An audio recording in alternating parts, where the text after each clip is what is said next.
The time is 7:29. I call this December 5th meeting of Yardley Borough Council to order. Please stand for the pledge to our flag. I pledge allegiance to the flag of the United States of America and to the republic for which it stands, one nation, under God, indivisible, with liberty and justice for all. Roll call, please, Patty. Mr. Applebaum, Present. Mr. Curtin, Present. Ms. Segal-Morris, Present. Mr. Feiner, Present. Mr. Carlson, Ms. Thompson, Present. and Ms. Scherer. Oh, she's present. With 6 members present, we have a quorum. We will begin this evening with hiring of a part-time police officer. Yes, ma'am. Chief Kelly, thank you. We currently have a vacancy for part-time police officer. This is our last one, hopefully for a while. We received applications. The applications were reviewed by the police department, and then the initial interview was done by the police department. A follow-up interview was done by the Public Safety Committee, and we were satisfied with the knowledge, skills, and ability of the applicant, which is Hillary Kloiber, and we are asking council to consider making a motion to hire Officer Kloiber as a part-time police officer in Yardley Borough, pending certification of the Pennsylvania Municipal Police Officers Education and Training Commission. Thank you, Chief. Do I hear a motion to that effect? So moved. Second, motion was made by Councilperson Segal-Morris, seconded by Councilperson Curtin. Any discussion from up here? Questions or comments from the public?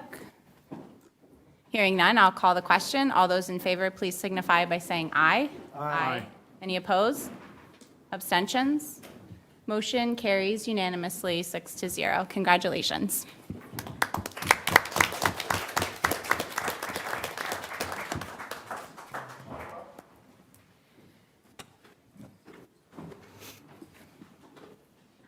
So good evening, everyone. My name is Chris. I'm mayor here in Yardley Borough. For those of you I don't know, welcome.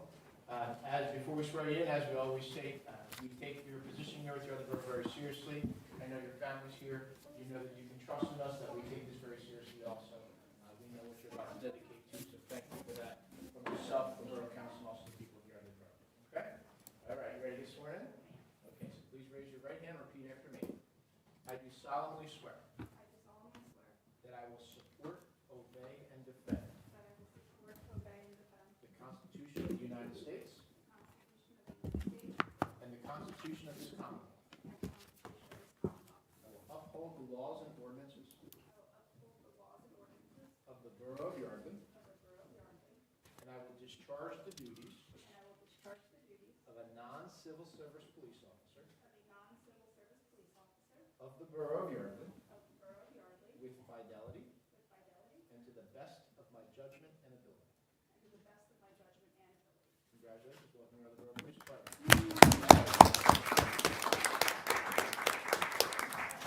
So Chief Kelly has started a wonderful tradition that the first time you put your badge on, we'd love to have a family member do it. If you want to call someone up, a couple people up, they can help do it at the same time. Sure. Come on, sis. Everybody else can come up and watch if you want. We can take some pictures too, so don't be shy. Sis, here you go. You probably don't have to lock it tonight, but you can find a nice good spot to maybe put it through what you say. All right, I'll get out of the way.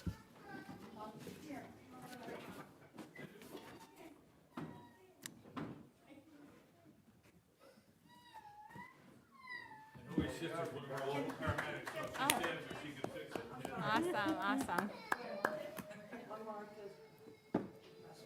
You want to get there for a picture? Yeah, we'll do a picture of everybody. All right. You want to get anybody else on that?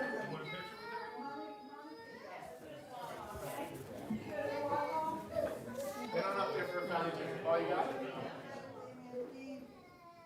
Uh-oh.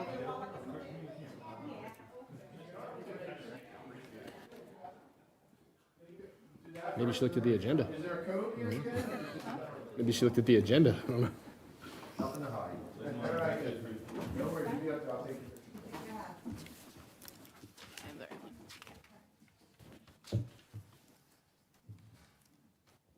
Yeah, Mr.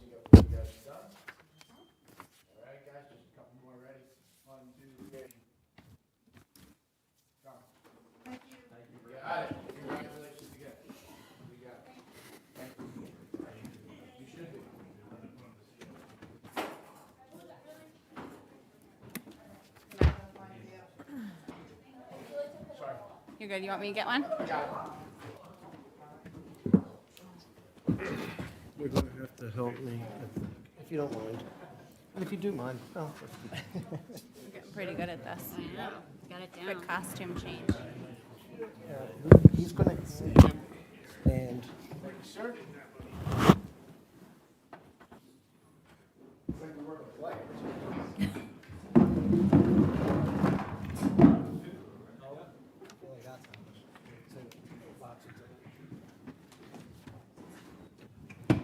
They do. They're not all here when I'm setting it up. It's okay.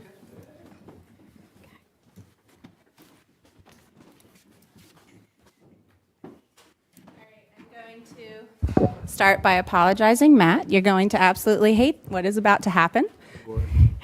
For the past 3 years, we have all had the privilege of sitting up at this table with Matt Curtin. He is a glutton for punishment. He applied for a vacancy to be appointed to council not once, not twice, but thrice. Realizing the error in our ways, we unanimously voted to appoint him back in 2020, and then when we needed him, he came back to serve again in 2021. Matt came to us during a really tumultuous time in the borough. We had just lost our borough manager. We had lost a few council members. There were a few lawsuits in there, and there was a global pandemic. Matt was exactly what our general government committee needed. He helped us end 2020 without a deficit, making us the only town in the surrounding area that wasn't hit majorly during COVID financially anyway. Matt is a master of getting to the bottom of it. He is a balanced and fair decision maker. I have especially admired his willingness to sit down with residents who are upset or angry and truly listen to them. We have had dozens of residents come to council meetings and point out that Matt's financial acumen was desperately needed by this council. Of course, there were also people who came and cried cronyism and corruption, which Matt expertly let roll off his back. Matt's term ends at the end of this month, and we will miss him very much. I do want to remind you, though, that we have several vacancies on our boards and commissions, and Mr. Applebaum would be happy to plug you in. So if you want to join me up. Never met him.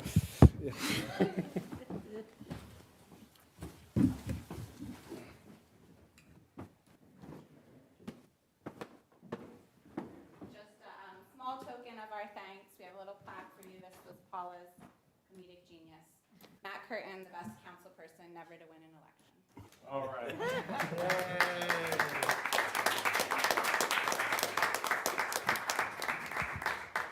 Say anything?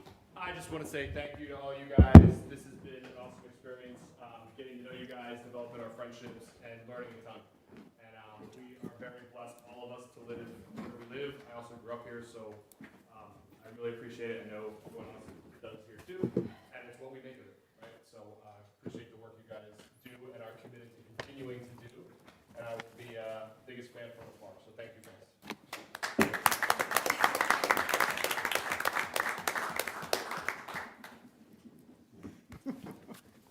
We say something else? Yeah, anybody else have words, please feel free to share before we move into the business portion of the evening. Well, of course, I agree with everything that's been said, but it's just such a pleasure to work with you, Matt. You're such a straight shooter and honest, integrity. You get to the bottom of it, and you just really care about Yardley, and I really appreciate that. I'm a little worried about you not being here. I have full faith in who's here, but so I'm thinking maybe we could create an 8th council position, and then. Thank you. Thank you, Yuri.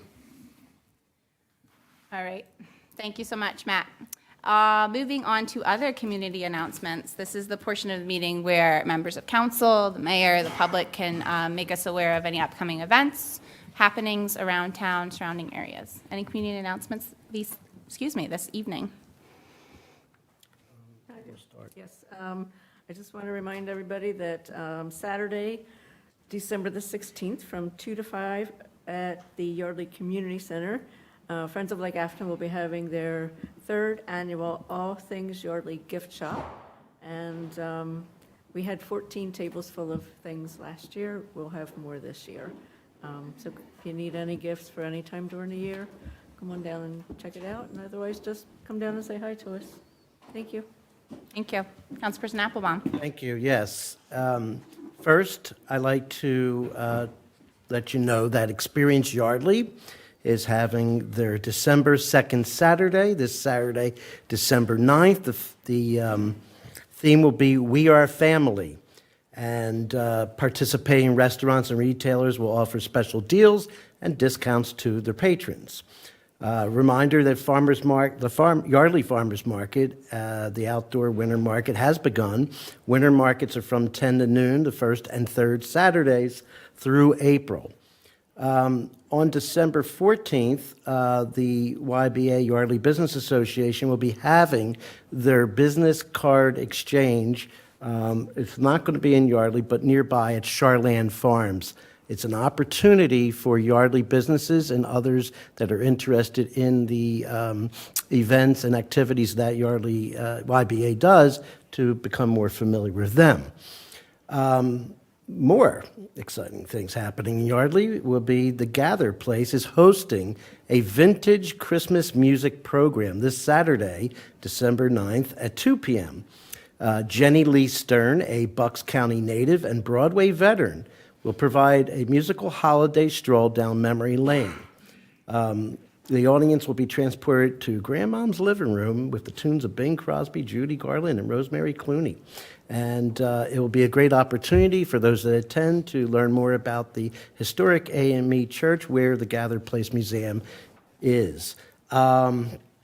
Gather Place, Shirley wanted me to let people know that they were just featured in a Bucks County magazine article for the winter, the winter time, and written by Diana Sircone. And finally, Hanukkah Village, sponsored by the Shabbat Lubavitch of Yardley, this Sunday, December 10th, 3 p.m. to 5 p.m. The Hanukkah Village is a stroll down Main Street. First, pick up a map at the Buttonwood Park Pavilion, and then stroll down Main Street for various activities and giveaways and treats at participating vendors along the way, featuring dreidel making, Hanukkah story time, dancing dreidels, Hanukkah nail art, crafts. Guess how many dreidels, I guess, are in the jar, and Hanukkah treats and more. Then, to culminate the whole activity of the Hanukkah Village will be a 4:15 grand menorah lighting, and that will be to open up the holiday of the lights, Hanukkah, and there will be latkes, music, hot cocoa, chocolate gelt, and it's all free of charge to everyone that comes. And that is all I have to say. Thank you, Councilperson Applebaum. Any other community announcements this evening? Hearing none, we will move on to public comment. This is the portion of the meeting where members of the public can address council on a matter not on the agenda. We ask that you come forward, state your name and address, and keep your comments to 3 minutes. I will say that if you're here to discuss the zoning hearing board decision with regards to Abrams Academy, we do plan to discuss that as part of our agenda under discussion items later this evening. So if you have any public comment not related to that, please come forward. Hearing none, we will move on to consideration of the consent agenda dated December 5th, 2023, which includes 2 items, approval of the minutes dated November 21st, 2023, and certificate of appropriateness 23-38, 16 South Main Street for a roof. Does any member of council wish to remove an item from the consent agenda? Do I hear a motion to approve as submitted? So moved. Is there a second? Motion was made by Councilperson Scherer, seconded by Councilperson Feiner. Any discussion from council? From the public?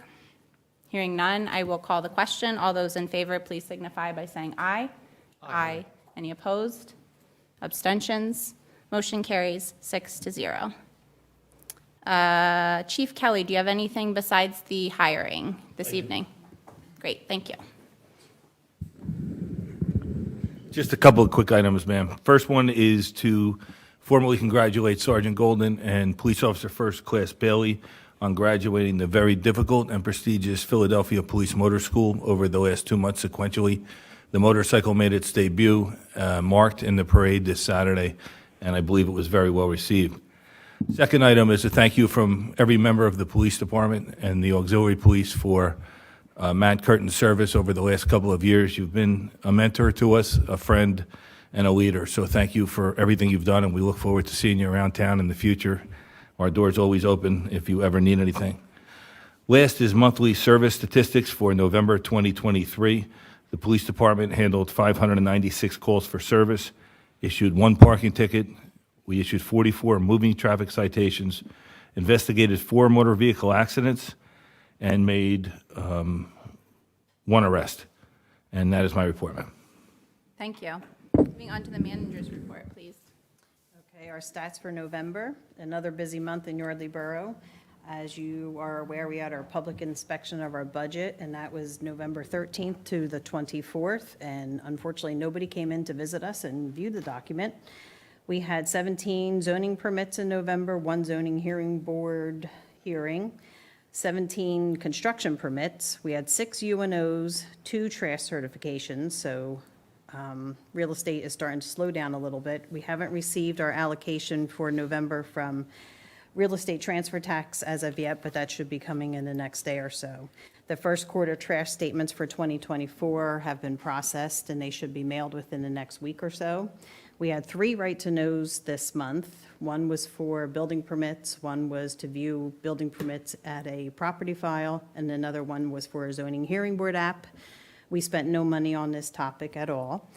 Events in November, just a reminder, the police auxiliary are collecting new socks for the homeless. We're up to 700 pairs of new socks so far, and I think we can get to our goal of 1,000 or 1,500. What do you think, Chief? I think we'll get there. No, I think we will. And also Santa's mailbox. So far, we helped deliver 30-plus letters to Santa through our mailbox. I know Santa has responded to at least 23 or so. He let me know the other night. Our old-fashioned Christmas parade was on Saturday, and I have to commend Pete Toft, Gina, and Jake Gordon, and all of YBA for putting on this event. It was kind of given to them last minute, and they really got it done, and it was very well run. That is my report for November. Thank you. Do I have a consensus from council to accept the finance report from December 5th? Any issues with that? Great. Want to move into the budget? So I'm just going to give a quick rundown on our budget process for this year. So we started the budget process early. We started in June, and then we started projecting out monthly anticipated income and expenditures. We had many, many, many budget meetings. Thank you to Mr. Curtin and Mr. Carlson, with general government and pretty much everybody else here and there. We presented the preliminary budget in October, which was adopted. We advertised for public inspection for the 2 weeks. There has been no changes since then. Therefore, I'm asking council to adopt the 2024 budget that was presented in October. And I'm sure, Matt, do you have anything to add? No, I think that was great. Motion or discussion, or what are you looking for? Yeah, let's hear a motion to adopt the 2024 budget with no millage increase. So moved. Is there a second? Second. Motion was made by Councilperson Curtin. I'll give it to a second for Councilperson Applebaum. Discussion from council. I just want to say it's been a good process. Don's not here. He was a huge, huge part of the team too. So thank you to everybody. Chief, obviously, did his part too with working together. I think it was a big win for the borough to hire another full-time officer, which I think everyone worked together to do. But we had to, find some savings both now and in the future to make that happen, and we all worked together to did that. So I think that's a win for everybody. And Paul and Patty, thank you for putting up with us. Absolutely. Ditto. I would like to encourage anyone who would like to know key changes in the budget to go back 3 meetings, I believe, and watch the budget presentation. It's about 15 minutes, and it goes over where your tax dollars are going, why, where we're spending money this year that we did in the previous year, what savings we found this year to be able to have some increases in costs, gives and takes. It's a really excellent presentation, and we didn't have any public come for either iterations of that budget presentation. So it is on, it is recorded though, so you can go back and watch. Any other comments, questions from council or the mayor first? Questions or comments from the public on the budget? Hearing none, I will call the question. All those in favor, please signify by saying aye.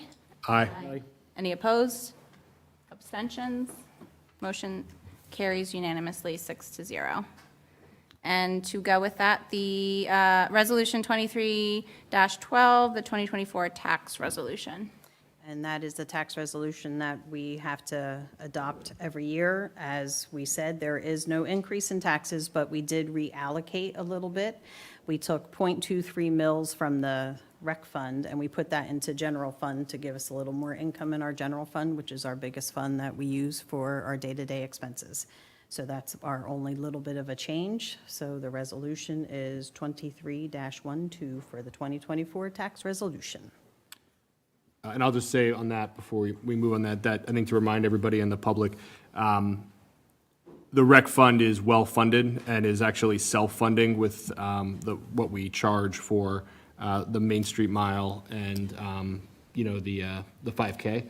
And so we feel like, rather than build up money directly in that fund that would have to be used for Parks and Rec, we can keep it at a level that it continues to self-fund while giving us a little more flexibility. If something's in the general fund, we can use it for any purpose. If it's in a dedicated fund, we're restricted in terms of how we can use it, so.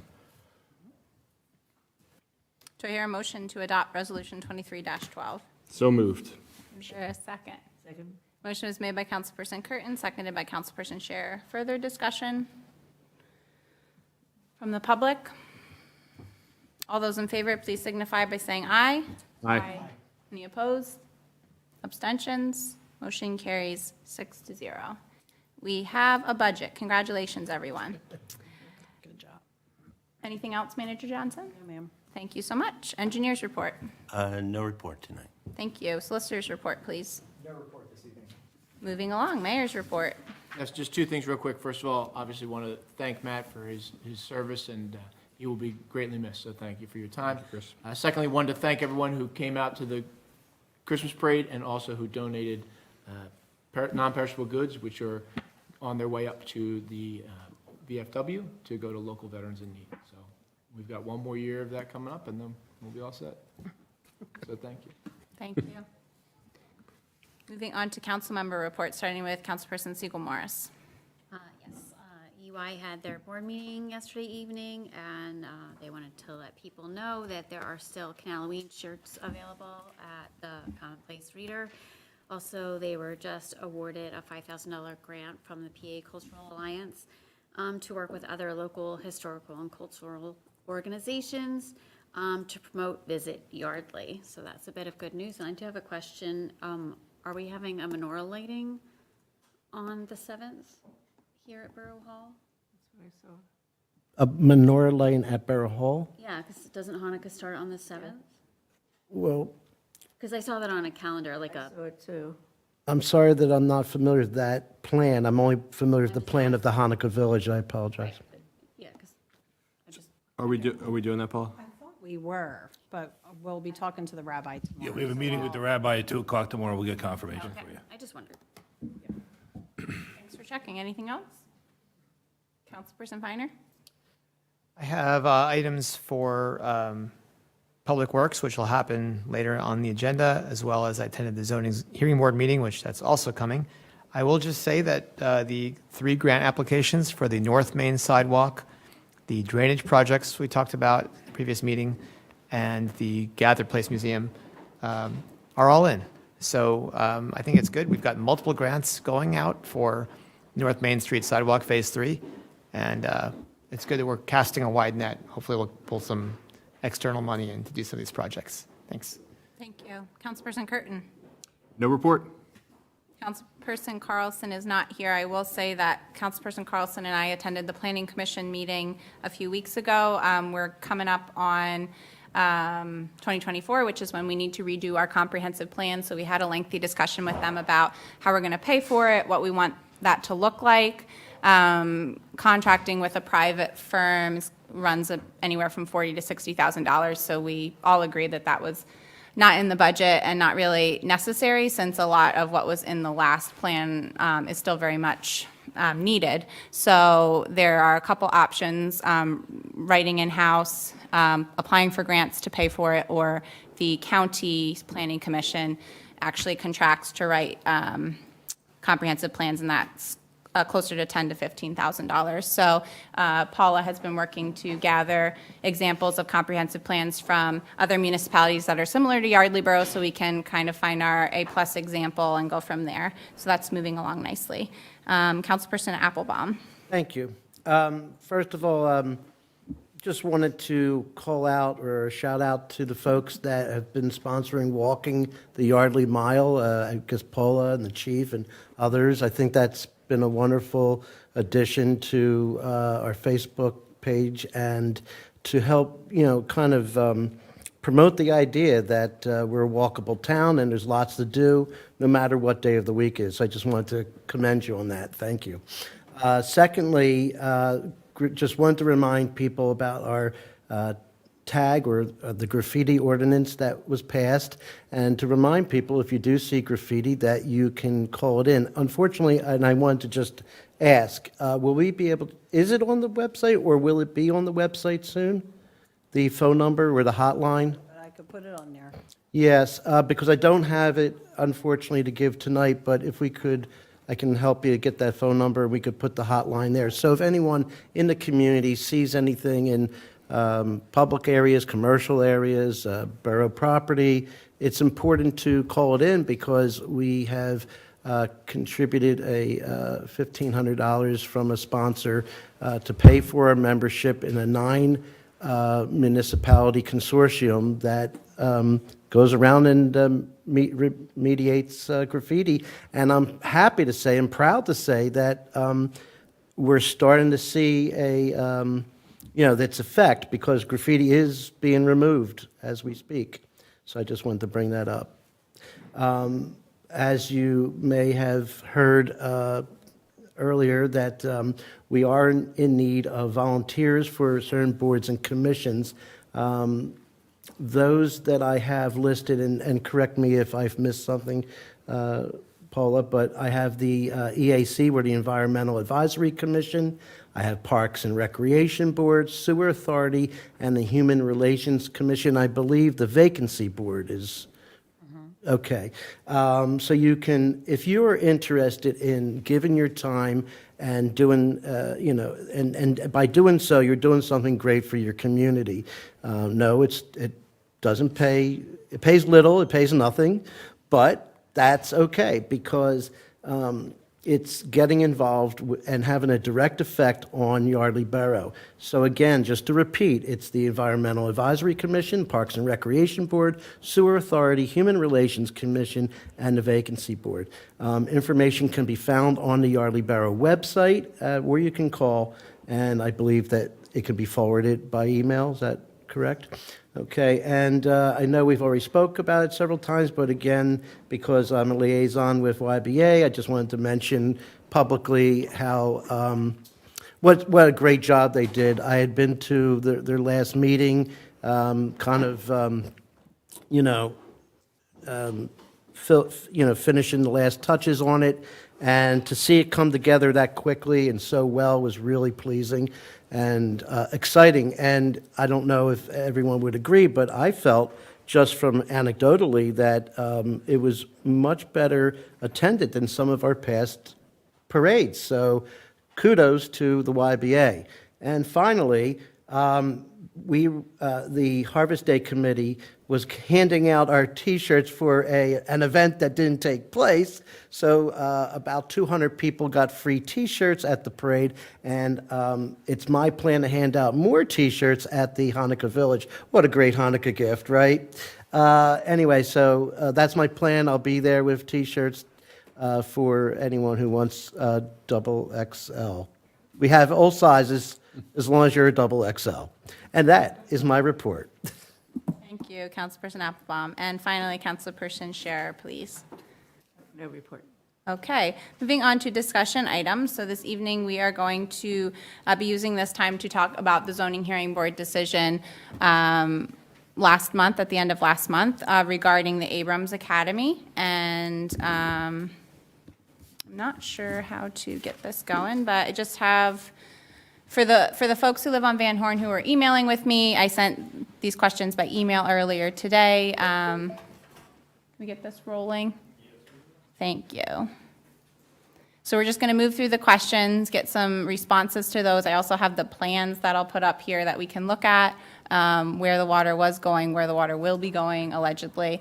And then we are happy to have a robust discussion, answer all of your questions.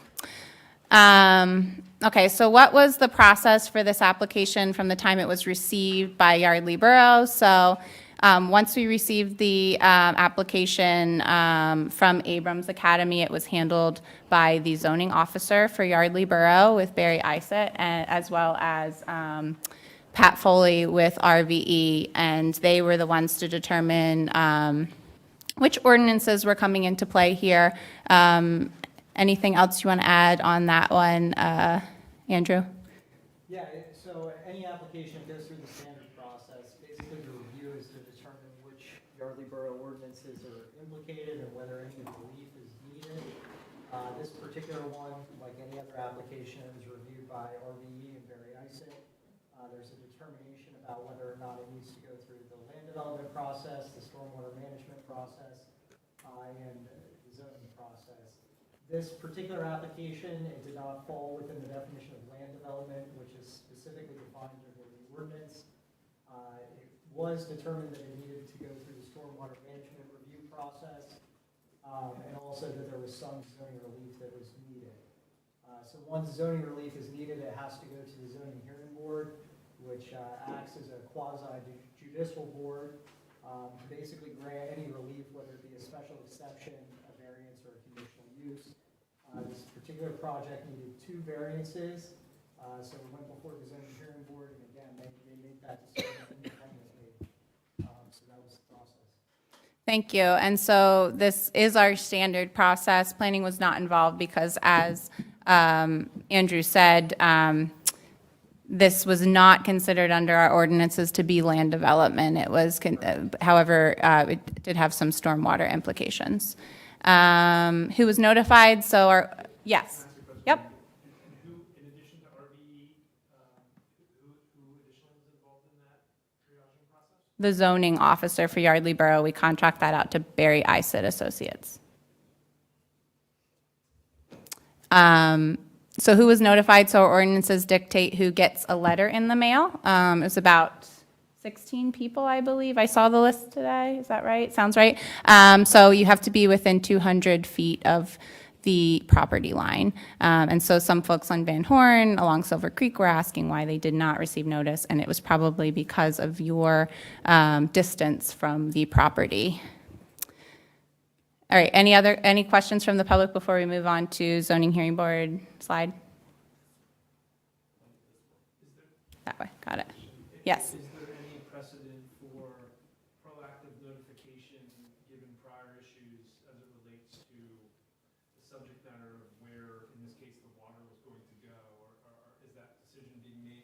So is there any precedent for that other than technically 200 feet?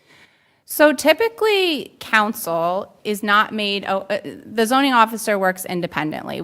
Council doesn't oversee their work. We don't tell them to approve or not approve applications. So I think in terms of the history that we were aware of with regard to ML7, that information was not necessarily communicated to the zoning officer. I think that is an excellent point in the future. What historical information should we be putting on a file, or how can we make sure that extends outside of the property file for ML7, which that certainly exists within, to another property surrounding? One moment. Dr. Perlmutter, yes. And so as a follow-up to that, certainly RVE and Patrick were aware of that. And so as it relates to awareness of prior issues, I guess I'll restate, is the precedent to proactively informing other people. I can chime in here. Sure, yeah, go ahead. So under the zoning ordinance, as well as the Pennsylvania Borough Code, there's certain requirements as far as notification goes. That involves mailing and advertising. Those costs are forwarded through to the applicant. If an ordinance doesn't require you to do additional notification, we have no ability to require them to do so. We have to follow the requirement under the ordinance for every application. They all have to be treated the same. And so in this particular example, Borough Council, many of whom were aware of the prior ML7 issue, because it was not routed through you, I'm just trying to understand, because it was not routed through you all, no one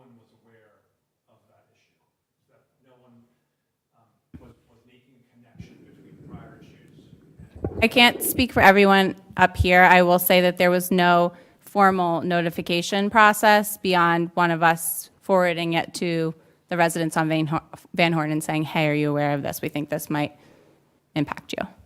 I would also say as well, when you're dealing with the laws and regulations in the Commonwealth of Pennsylvania, the Borough Council is not allowed to have independent conversations with the zoning hearing board to discuss the issues. They have to act as a quasi-judicial board without influence from Borough Council. So it would be inappropriate to have those discussions or to have emails going back and forth between council members and the zoning hearing board. They are independent. That is their decision. And it was just for the variances as requested, so there can't be that type of communication. I think Dr. Perlmutter was next, and then Mr. Pointer will go to you. Yeah.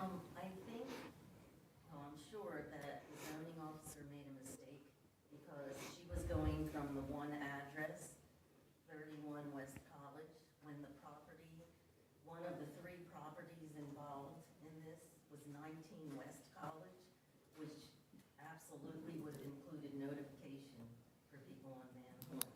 So there was a mistake made on that. All right, well, I would ask you not to state that as fact. I saw the distribution list as well as the measurements. It looked accurate to me, but I will look into that further. Thank you, Dr. Perlmutter. That as you need to look into the zoning officer who never even visited the site. But at the zoning hearing, it came up that she didn't visit the site, and you can tell that obviously with the tannery, tap room, that they were all notified, and this property involves the same area right next to it. So they would, it's 19 West College. So. Okay, thank you. Mr. Pointer. My question is, does the borough engineer determine if it's a development project or if it's just looking for a variance? So we did not find that there was any gray area for, interpretation here in terms of what's defined. Correct, Andrew? So that decision, that's a decision that's made in conjunction between the zoning officer as well as the borough engineer. My office also gets involved occasionally because we discuss these projects as they get in. So there was a discussion that was had, and it didn't fall within the definition of land development. Is there a definition of land development? There is. So the definition is set forth. It's in the definition section of the land development ordinance. That's set forth at 22-302. Which is available online. Dr. Perlmutter will take one more here, and then we're going to move forward. Was there any discussion of why this was a variance and not a change of use, since it became a Hebrew school going into an industrial district?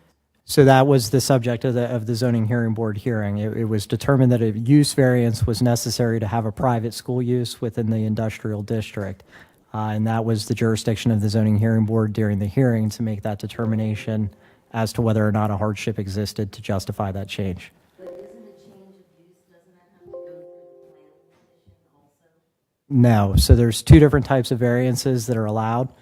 There's what's called a use variance, which would be a change in use. So you're looking at whether or not that use is permitted. If it's not permitted, then you look at is a special exception, a conditional use, or a variance required. This required a variance. That's the process. It's whether or not a hardship exists. Okay, so this perfect segue into our next slide. There were two variances requested, one related to use of the property and one related to buffers. Patrick, do you want to speak to these? Sure. Regarding the use, as we mentioned before, it was identified the school use within the industrial, so we recommended the applicant coordinate with the zoning officer for that determination. Secondly, as there are the different uses, there's different required buffers for those. So again, we deferred the applicant to the zoning officer to coordinate any requirements or relief for that. Okay, and can we walk through the appeal process? Yes, sure. Hardship was mentioned. Mm-hmm. What is the hardship that's being addressed? So that was within the jurisdiction of the zoning hearing board to determine whether or not a hardship exists. There's factors that are set forth both within the borough code as well as the Yardley Borough Code of Ordinances that have to be met. That's their jurisdiction to determine whether or not that standard was met. I apologize, I didn't understand the substance of what you said. So what is the actual hardship that's being addressed by the variance? Again, there's factors under the ordinance where they need to show that they have a hardship, and the zoning hearing board makes a determination as to whether or not a hardship exists. I can't speak today as to whether or not a hardship exists or not. That's not the jurisdiction of both myself. Are you asking what or the Borough argument was Council. at the zoning hearing board? For hardship? Can anyone speak to that? I was not there. Andrew. So again, the zoning hearing board, what happens is there's a hearing that's held in front of the zoning hearing board. At the conclusion of that hearing, typically the zoning hearing board will take its vote and they'll make it orally with their decision. Then within 45 days after the date of the hearing, they have to issue a written opinion. That written opinion should set forth whatever their justification was for there being a hardship in this matter. I don't know what their reasoning is at that time. My understanding is that that written decision hasn't been issued. Once that written decision comes out, it'll be distributed to both the applicant, anybody that appeared at the hearing and was given party status, and then that starts the appeal deadline. There'll then be a 30-day appeal deadline in which that decision can be appealed. I'm not aware of what their legal reasoning was for granting the relief at this time. That'll be set forth in that written decision.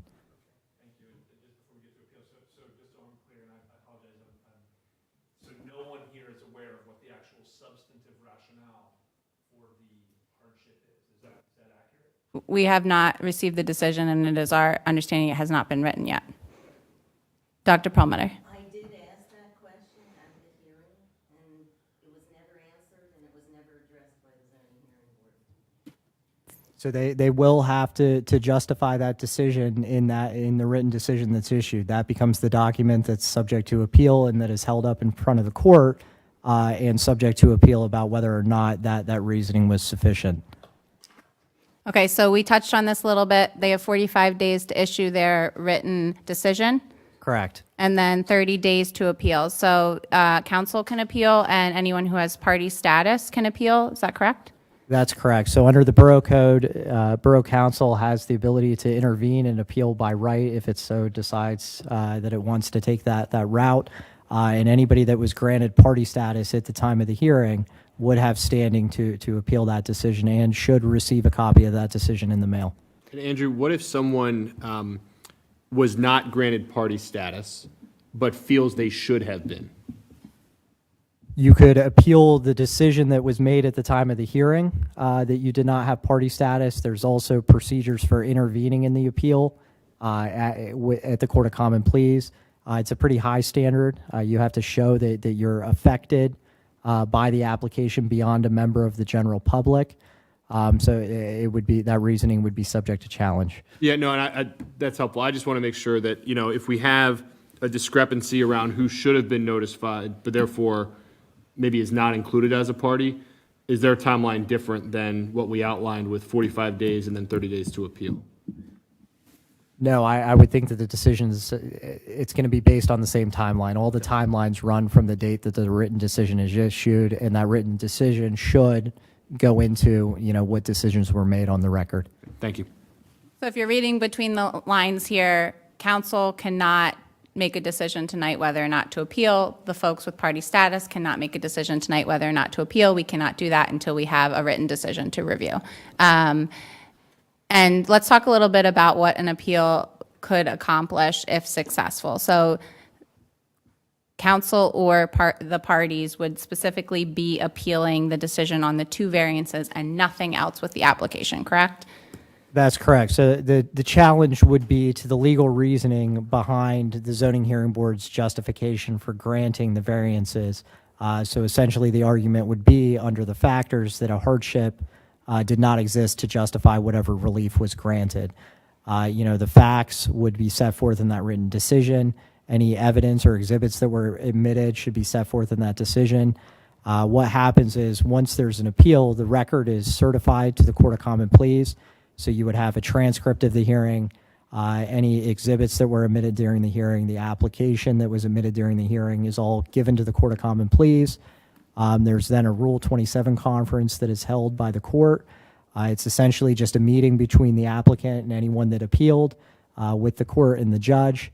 And there's a discussion, a briefing schedule is set, and then both parties are required to submit their briefs. So whoever appealed would file the first brief, and then the zoning hearing board would file a brief in response.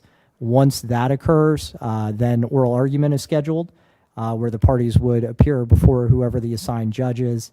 Usually you get 10 minutes each side to argue your position orally to the judge based upon, again, the decision and the evidence submitted as to whether that standard was met. Thank you. Dr. Perlmutter, I saw your hand first. Can construction go on? Are they allowed to start construction right now?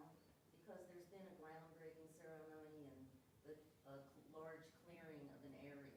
So is that allowed to be done at this point? So typically the applicant assumes the risk that the appeal would be successful. So typically they would wait until the appeal period expired to move forward with construction. If they did not, they're taking the risk that ultimately the court would decide against them, and those improvements, whatever they are, would have to be removed. I would also note that anyone that appeals can file a petition for a stay, and that basically would stay and stop their ability to move forward. Yes.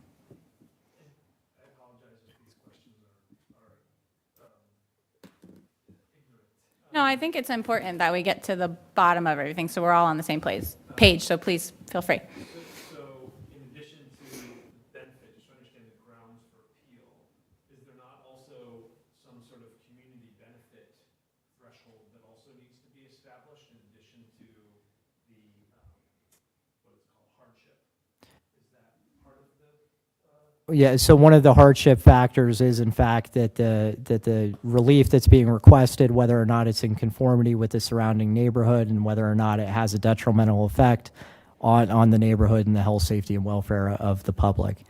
Just detrimental, there's no bar for benefit as well. I'm sorry, is there not a bar for community benefit in addition to the hardship that's being addressed and then community benefit, as I understand it, but which could be incorrect?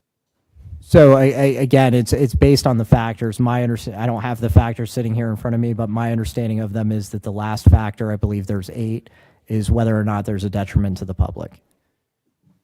Part of the zoning board hearing the other night was actually talking about the proposed community benefit, which from my notes stated that their current attendance is at 200, and they ideally, with this field, would hope to boost that attendance to 300. That was stated by the gentleman who's sitting here.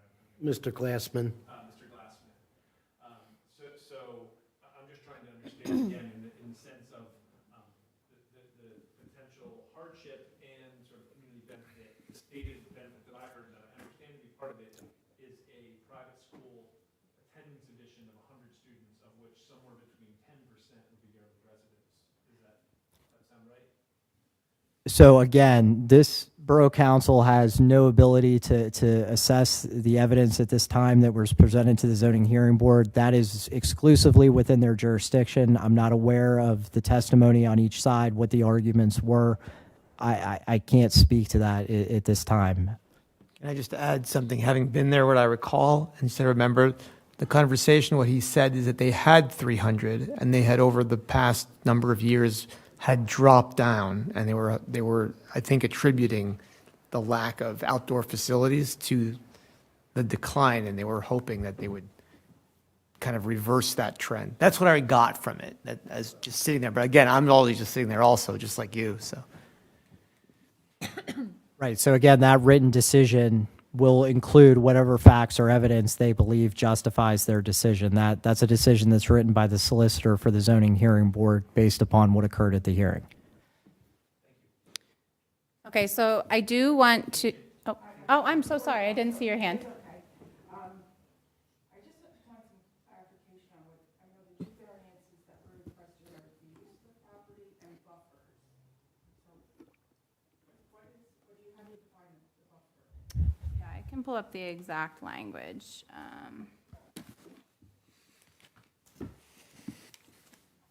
Give me 1 second.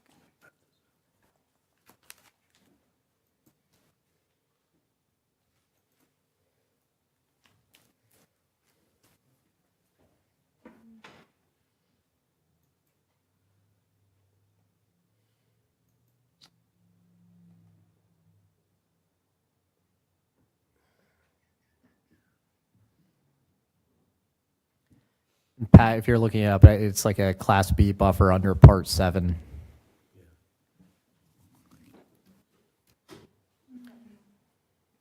So it's a technical requirement under the ordinance. I'll have Pat go into it once he pulls it up, but my understanding is that within so many feet of the property line, when you're dealing with a private school use, you have to have like buffer plantings. I believe in this case it's evergreen trees. But again, it's a technical requirement under the ordinance. Yeah, ZO Section 27501-2C buffer yard. See Part 7J on Class B screening. So 15-foot Class B buffer is required for private schools. The development of the expanded playground area is required to clearly delineate this Class B buffer. And then underneath that, this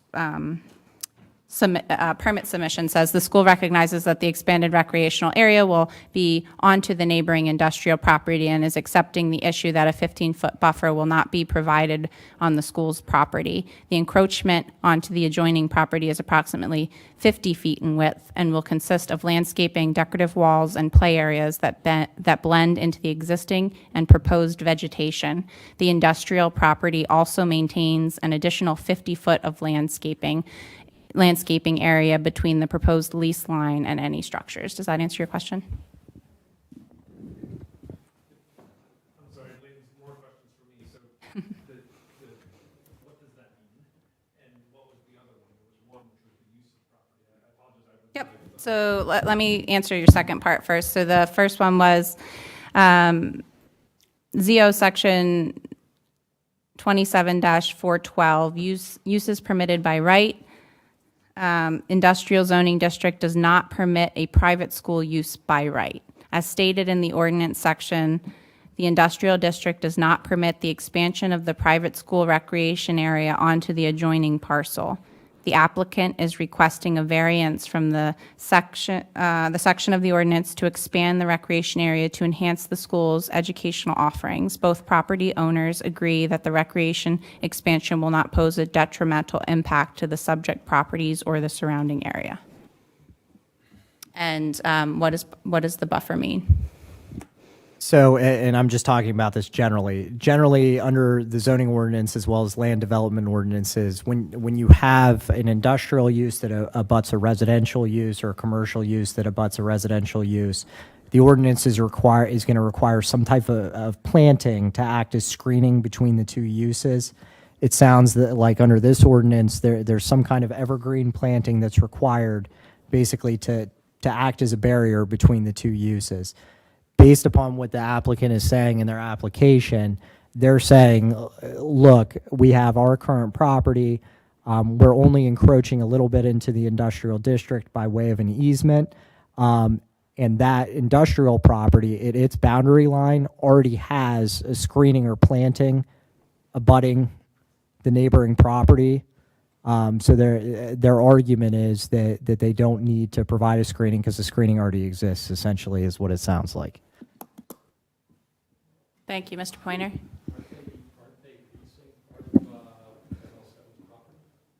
Yes. That's correct. So again, this is their argument before the zoning hearing board. It's up to the zoning hearing board whether or not they grant a variance based upon the arguments that are made. I'm just conveying what it sounds like their argument was. Yeah. Okay, so I want to make it clear that the zoning hearing board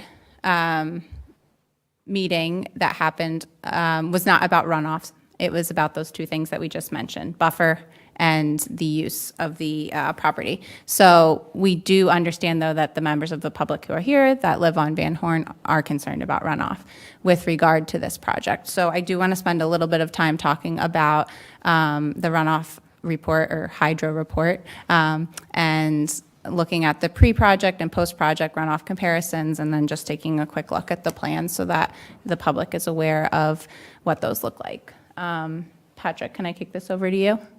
Yes, you may.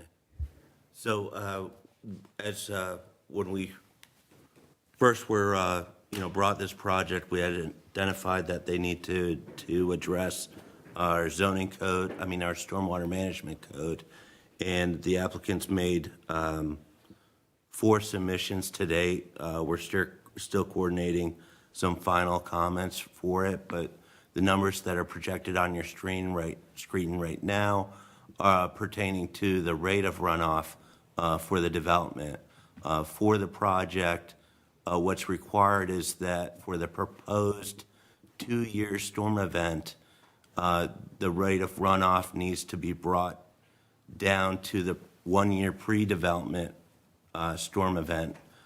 It needs to either match or be less than that runoff event.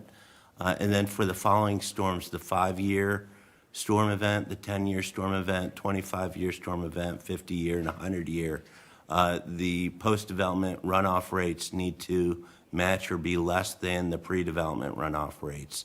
And so this chart on the table is just on screen is from an excerpt from the stormwater management report. So the applicant is proposing an underground stormwater management basin under the new field, as well as 2 porous pavement play areas that are more or less located within the lease area. And with that, they're bringing their post-development runoff rates down to pre-development runoff conditions per the ordinance. So we have some drawings here. We were talking this morning about kind of swales and where the swales are going now and where they would be going allegedly after. Can you talk a little bit about that? Yeah, so I don't know which one of these is helpful, so just, you want this? Sure.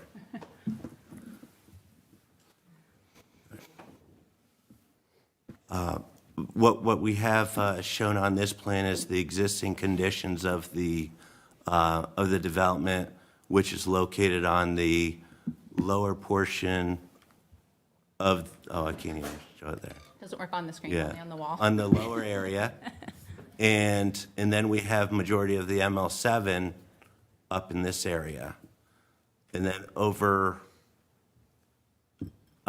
what is shown is, as we're familiar with the ML7 property, is there is a swale that discharges runoff from a pipe and discharges it down and turns a corner on the ML7 property, then discharges onto your property, Mr. Woodring, as we were coordinated with the Bucks County Conservation District during the notice of violation during the NOV. The applicant is aware is the pre-development runoff of the Abrams Hebrew Academy School actually drains onto the ML7 property, and the applicant's depicting that runoff going to that swale area at this point. So it is currently, there are no stormwater management features on the existing ML7 property, with the exception of there's a pipe discharge that sits right close to the corner of the building, right in this area. So if we go to the next page, is the applicant's proposed plans. You could see on the right-hand side the proposed synthetic turf field with a large underground stormwater management basin located under there. In addition, the 2 fields. So let me just go back for the stormwater management basin is the existing parking lot and the school building. That all is being proposed to be piped and managed into the existing underground stormwater management basin, as they are proposing the improvements right where that existing discharge was. And then where they are proposing the improvements, where the play fields, the porous pavement areas that are more just play areas within the leasehold area, those are just existing, those are proposed seepage pits where they're proposing to manage just the runoff and infiltrate in that area. Mark, we have like a pop-up that came up.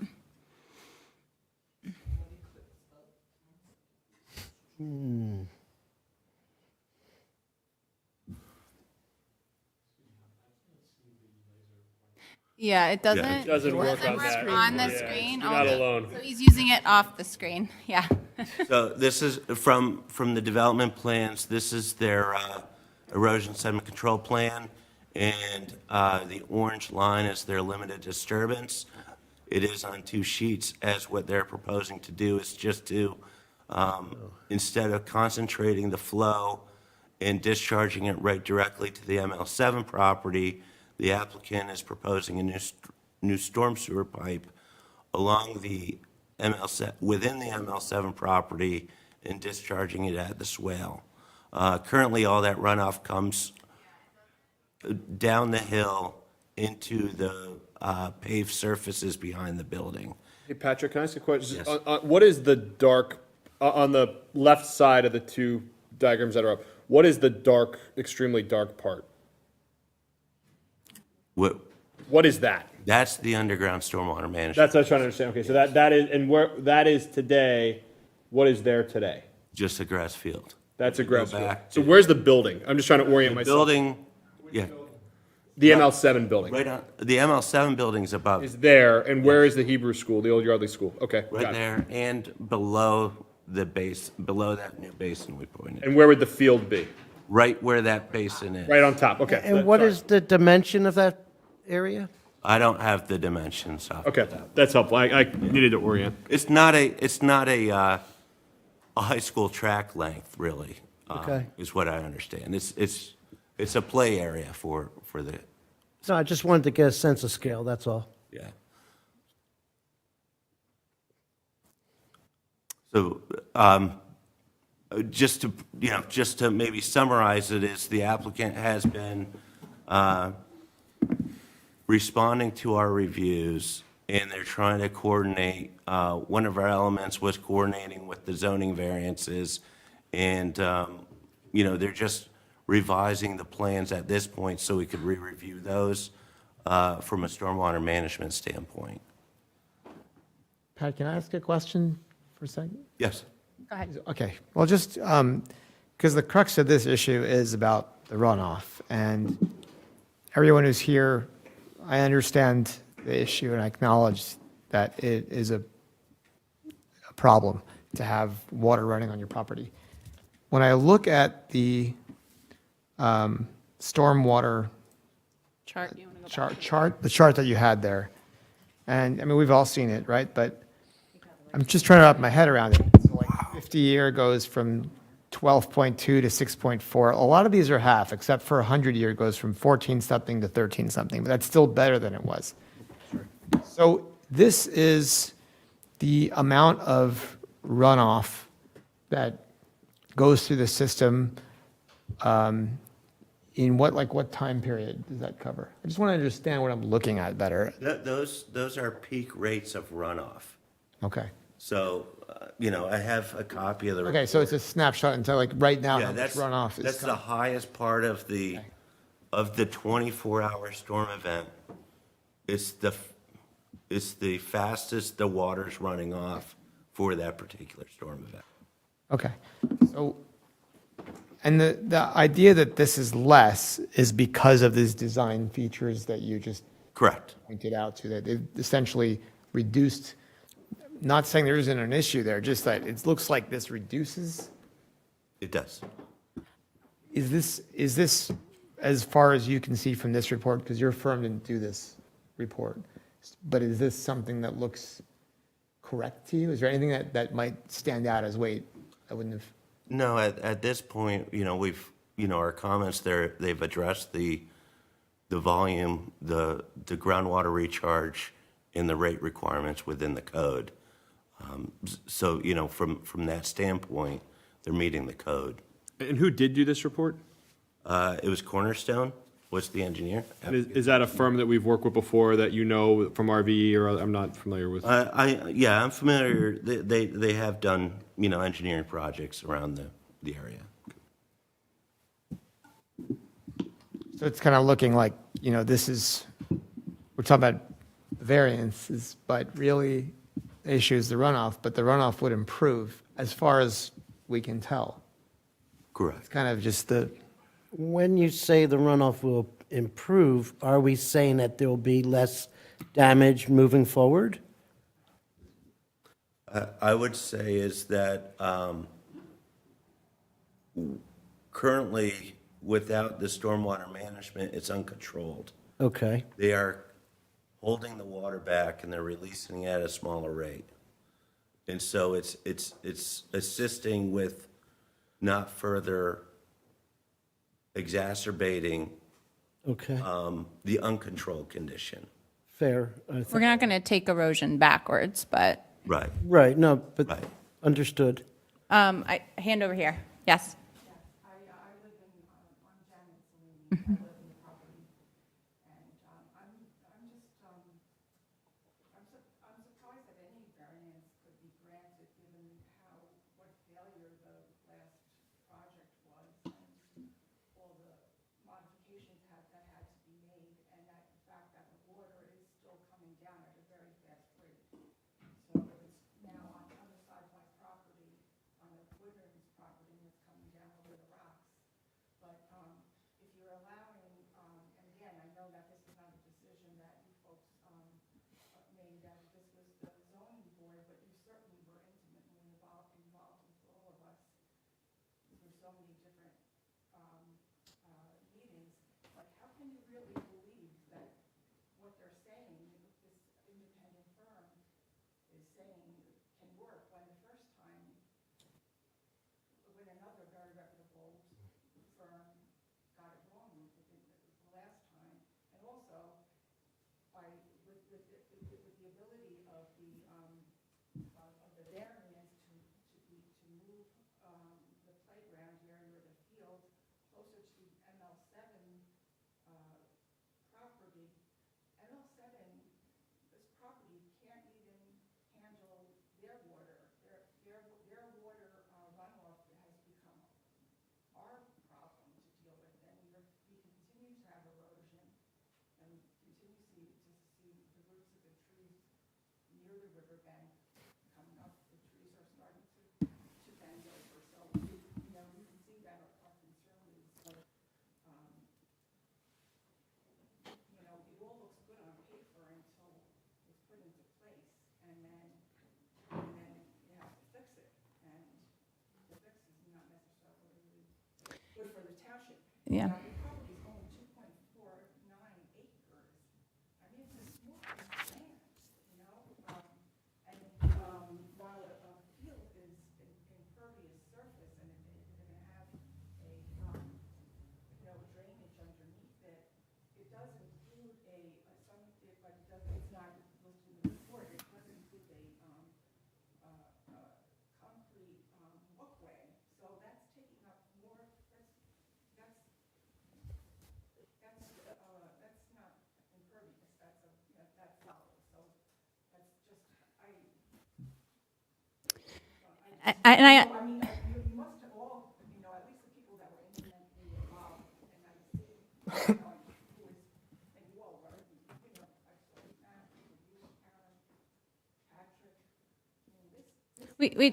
we definitely understand that there's a lack of trust with development happening in the borough and the review process from homeowners on Van Horn, given the erosion. I think the difficult thing here is, one firm maybe getting something wrong and then wanting to throw every other firm's work out based on that. We have to have a reason to deny an application, right? If it is presented and complies with our ordinances, and I know they did seek 2 variances, but the variances do not have to do directly with what we're talking about now with the runoff, right? They're about a buffer and use, which appealing those two things won't really satisfy all of your concerns. So with regard to our stormwater management ordinances, the application from Abrams Academy does comply with our ordinances. And we can't just say no if they are complying with our ordinances. Dr. Perlmutter. I don't know if you understand that that's not going to be grass, but that's going to be Turf. And that the whole area that they're calling a playground, the part that goes to college, that's going to be plastic. We found out at the hearing that they're covering the grass with plastic. So it's all going to be pervious. The other thing is that that's a very steep hill. That's like the steepest part of the hill. So just like the parking lot that went in, they're cutting into the hill to make it flat. So that's going to create, and there's no, as far as I know, the storm drain's not going underneath that part of it. So almost all of the impervious surface, from what I understand from the hearing, is not going to be there now. Between the concrete walkway and the plastic that they're, you know, those types of plastic things they have at playgrounds that they're going to cover that whole side area with. And then the back is going to be all turf, and it's not flat. In fact, the engineer that was here didn't even realize it was a hill. At the meeting, he didn't even, nobody goes to the site. I mean, it seemed like, I asked who went to the site. And I know that we're staying within the variance, but I think the borough's problem is that the zoning officer should have gone to the site, like who's making the decision that it's a variance instead of other things. That's where I think the problem started, where it wasn't addressed correctly because everything's on paper and paper's academic. But I was shocked at the hearing to hear that all that plastic, we already have water problems on college, and then we're not even addressing the whole parking issue. But the runoff is not just going to be a Van Horn problem, it's going to be a College Avenue problem. Thank you. I think the key here is, you know, going out to the site versus not. It's definitely a point well taken and something that we can take up with our vendor reviews at the end of the year. However, the ordinance very clearly defines what land development is. And I think that would be the only other thing that would have brought a bigger umbrella of decisions into play with going to planning, et cetera. And I don't think our zoning officer going to the site would have changed our decision on whether this was land development or not. What I would say, I mean, it was reviewed with regard to impervious surface. That is a zoning matter. So if it's below the impervious surface ratio that's permitted, it's below it, and they're allowed to do it by right. Had it exceeded it, they would have to have obtained a variance for that. So that would have been subject to zoning. So obviously they're below the impervious surface ratio. I don't think they are. It didn't come up. That's something that we asked these questions. It didn't come up in the zoning hearing board because that wasn't what the variances were about, but it was part of the application, certainly. Mr. Pointer.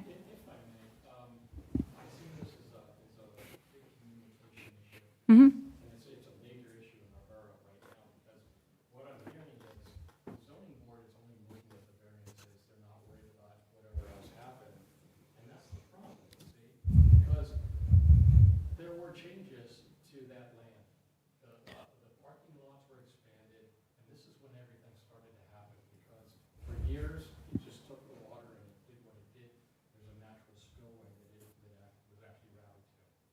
Once those new parking lots went in, and I question, you know, why they went in the way they did, because there's more water coming onto our land from ML7, and we're taking it all. And right now, she lost all of her old growth trees. They had to go in. There was a 12-foot gorge, 12 feet deep by probably 10 feet wide. Yeah. All of the trees, all of the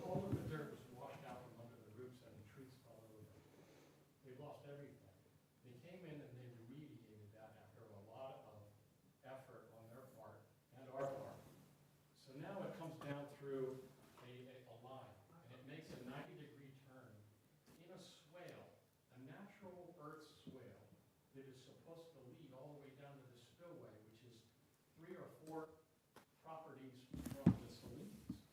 It's actually my neighbor Buxton to the right of me. This can't handle it. Right now, I lost 4 trees. I lost a tree over 100 years old. It took out 2 other trees when it fell, and I just lost another one. This is our problem, and it seems like, well, they're just looking at these 2 variances. They're not concerned with everything else. But we're saying, how much more can we take? Because right now, it's coming off the Salinas through this mitigation project that they put in, and it's draining right out onto his land. Right down his hillside, he's going to lose more trees. If it rains, come on up, you can see the stream coming down off the hill, and it's all ML7 water. And so it broke through that swale is what I'm saying. The swale can't handle it, it's just natural earth. My property is taking all that new water coming off of the surface of the new parking lot. And it's just spilling out. It's just spilling out. And so what we're sitting here listening to this, and it sounds like a communication issue. Because the zoning board only does what they see in front of them. And you're saying, well, we don't have that jurisdiction, they're separate. You see what I'm saying? Can I? Sure, go ahead. Okay, yeah, so I would say my mind is a lot where yours is on that last point, and I struggle. So I've been thinking about this as we've been talking about, okay, so why is that, right? And so, I think the process is set up the way it is so that people like us don't tinker in things that we shouldn't tinker in and get accused of cronyism and things like that and favoritism and whatnot. Now, maybe there's a real benefit to that. Maybe there's another level of, we're not as up to speed or in the weeds or aware of what's going on because of that, right? And not thinking about connecting dots of how one thing might affect another. So that's process, right? Maybe that can be improved. Maybe that's, a natural consequence that you have to accept as dead weight loss. I don't know, right? What I think about is, though, as part of this process, it seems like to me, I am surprised that the right place to talk about these things in an ideal process, I think, would be at the zoning hearing board and at the time that the variances are being sought. Now, you weren't given the opportunity to do that because you weren't included as a party and you weren't, right? And you weren't notified and included, right? And so, I'm sitting here and I'm sort of wondering, I don't think, if the 200 feet is measured from the area of the applicant, right? That doesn't seem logical, right? If the effect is downstream, not to use a metaphor, right? But I would also say I'm a little surprised at the point Mrs. Perlmutter met that the applicant is one address, there's another address that the easement and whatnot is encroaching onto. So I'm not in the weeds enough to know what the appropriate measurement distance is, but it seems like to me where I think the breakdown occurred is that, and maybe it's a breakdown in how we're set up and the ordinances are written, or it was a breakdown in how it was interpreted or applied. I'm surprised you weren't notified, okay? That to me is my biggest takeaway sitting here, and I'm surprised this discussion wasn't had at the time the ordinances were, and so maybe that's grounds for we should appeal because the right people weren't included, or maybe that's, you got to think about how, that's the way they followed it correctly and the interpretation based on how it's was correct. So that's at least where my head is to react to what you're saying, but go ahead. Okay, well, one second. They do have party status. They correct? You did claim party status. Because Dawn forwarded an email to us. Yes. Okay, but that's an important, I didn't Okay, realize that. but I just want to take a step back here. Even if all of council was intimately involved, everyone on Van Horn was intimately involved, we don't have the teeth in our ordinances to say no to the things that we want to say no to, I think, in terms of runoff, right? So even if we all were having this conversation 5 months ago, they still comply, these plans in front of us still comply with our stormwater ordinances. Let's assume that the prior parking lot was not put in, and the prior issue didn't happen, and the prior remediation didn't happen, and then I don't have a huge pile of rocks on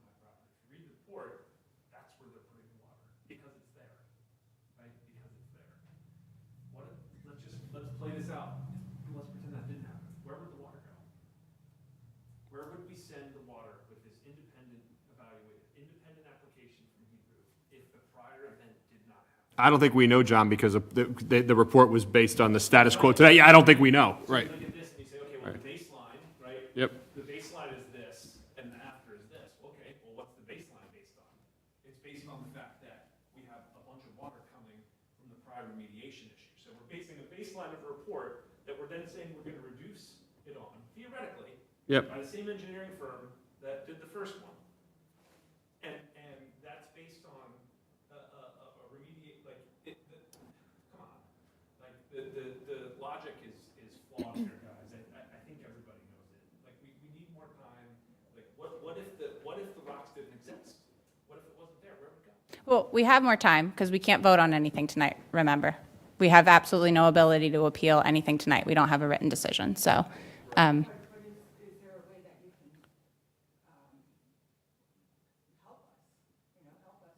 Well, the first step is seeing what the decision says, but we talked about this morning. We had a little call to discuss history, process, and I asked Mr. Griffith,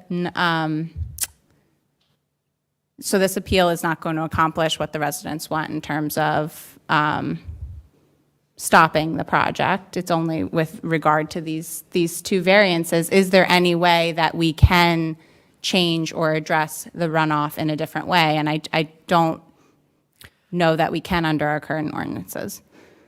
We cannot change the ordinances based upon this particular application. If it meets the requirements, it meets the requirements. I mean, I guess what I would say with regard to the zoning relief that was granted, it is for a private school use on an industrial lot. If that variance was denied, it would stop the project, theoretically from occurring, at least how it exists today. Now, whether they're able to revise their plans and keep this internally within their lot, I don't know. But it would be a hurdle for them to get over. But again, we'll have to see what the decision is. And at the end of the day, if the zoning hearing board grants the variances, they're allowed to move forward. And the stormwater review is a separate process. But with regard to the use variance, that does permit them to have this private school use on an industrial lot. So if that variance doesn't exist, they would have to revise the plans or appeal the decision themselves if, that would be the fight. Yes. Ms. Chalene.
And we're routing water, and the engineer who sat here, he was like, oh yeah, the water's gonna go south.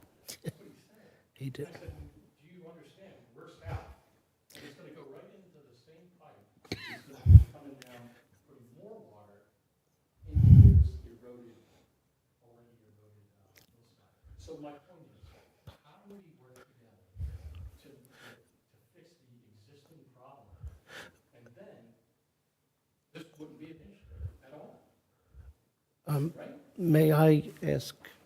Yeah, I mean, I would say that the issue has been fixed per the Conservation District, right? They did everything that the Conservation District asked, so we are not more knowledgeable than the Conservation District in terms of giving tips to fix the erosion that's happening. Dr. Applebaum, Mr. Applebaum. You can call me doctor. No, I'm just kidding. Maybe, and thank you for pointing that out, and maybe my question is naive, but Ori and I had been discussing this since that meeting with deep concern because, you know, we're residents here, and I care if you lose old growth trees because that's one of the reasons why I've moved to Yardley. It's a beautiful place. So barring everything else, and this goes through, and maybe or maybe not, there's a continued erosion problem and other, problems with the direction of the water doing damage. We spoke about possibly finding ways to remediate this through grants. Is that? The complexity is that it's private property. Right. But we have an interest, so we are interested in resolving it. Yeah. The main problem, this, I agree with you, this is like just compounding. The way I look at this is like, what can we do to fix the main problem? Because it clearly needs to be addressed. And even though it meets the letter of the law and all of that, it's still a problem. Exactly. I view myself here, and I think we all do, we're problem solvers.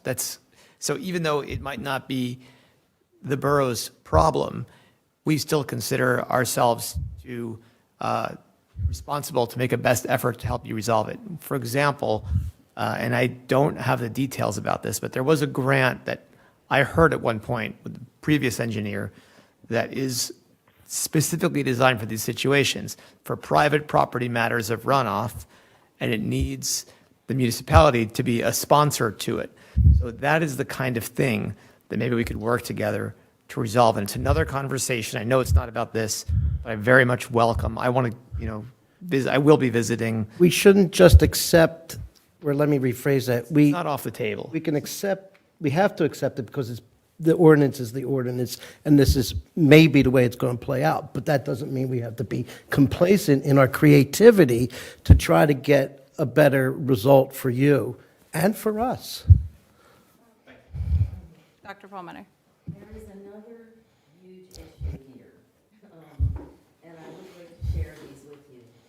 This was described as an athletic complex, and we were told there's going to be buildings, there's going to be leagues, it's like a mini Macclesfield. So they said there's going to be, maybe even Yardley soccer, Mayfield soccer will be playing there. There's no park. If you look at those photographs, that whole, when they had their groundbreaking event, the whole parking lot was full at the tannery, and 52 cars were parked illegally on College on both sides. You know how that turns when you go up. They've always sort of used the street when they have a graduation, and it's never been an issue. But now we have a much larger problem because this is going to be other teams coming in with buses. There's going to be no place for parking. This was not even addressed as part of this variance because it was portrayed as a playground expansion. It was really played down when in their own groundbreaking ceremony, they called it an athletic complex and talked about future events. They didn't address the lighting and the noise, and I feel like it's spot zoning again, just like what happened with the tannery tap room a little bit here, and then next year we'll do the buildings, and then we'll do the stadium seating. But I think the parking is a huge problem, because there's literally signs on both sides of that street, and it's hard to control if you're going to have these events. So I guess my question for Andrew is, were they required to have parking? It wasn't presented the way it really is. So if it's going to be this athletic complex with soccer teams and track matches, and wouldn't that create another soccer noise lighting? So when the application is submitted, the zoning officer reviews the application based upon the improvements that are proposed and the uses that are proposed and makes a determination about whether or not it complies with the ordinance and the parking requirements under the ordinance. Because they did not submit for a variance, I think it's fair to assume that there was a determination that it didn't need relief from parking. So it always comes back to the zoning officer making these decisions, I guess. Well, and that's the same in every municipality. The zoning officer is the expert under the zoning ordinance that is given the authority and really has the expertise to review matters under the zoning ordinance. I'd like to address what you said about parking, and I agree. If there's cars that are illegally parked, that's a problem. But I'm not sure that the Hebrew Academy are the ones in charge of parking on the street. I hate to put the chief in the spotlight here, but I'm just wondering if a resident sees that there are lots of cars illegally parked, couldn't they just call and say, hey? In this case, they did, sir, and it was remediated. It was remediated. This is once in a year. Once in a year, okay. Well, I appreciate that information. Well, actually, every weekend, people park right across from the Hebrew school all day. They put cones out, and you claim those parking spots. And I know we have a lot of different police officers in training, and maybe they're not aware that there's no parking there. But I have pictures from Saturday, from every weekend, all day, all night. People are parked illegally.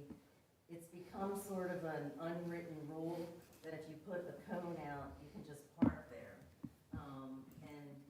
I'm not even concerned about that. I'm more concerned, it's one thing when it's one day, which, everybody's sort of looking like, wait, when it was graduation. But this is going to be events. These are going to be games every week, These are going to be games where teams come in. Look at Maplesfield Park.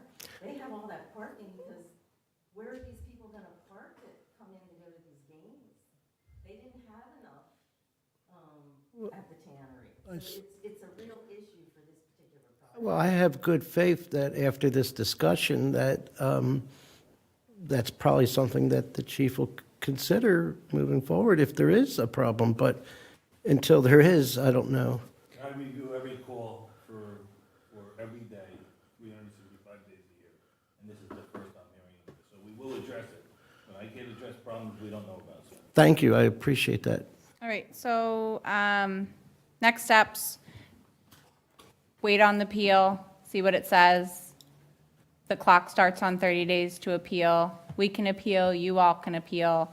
But I just want to caution here again that we're dealing with two separate things here. And if we play out our chances of success for appeal on the use variance and the buffer variance, I don't know until we see it, but we would have to try to figure out what a judge would say in those instances and what our chances of success if we spend some money there would be. Are there any outstanding questions that we didn't cover tonight? Yes. Yes, just in terms of that specific process, coming out of the last meeting, I saw a vote happen that said approved, right? I mean, it was approved. So I'm hearing then a dialogue that's saying, well, it hasn't been yet approved, or we're not sure what the decision is. So the strength of an appeal, I believe, would hinge on how compelling and how legally correct the arguments are in the decision, correct? So it is typical for them to orally make a decision, but I assume they held a vote. There was no real discussion about the justification. When the decision is written, it will have findings of fact and conclusions of law. At that point in time, we'll review the transcript, I'll review the decision, and then there'll be a decision for Borough Council to determine what to do.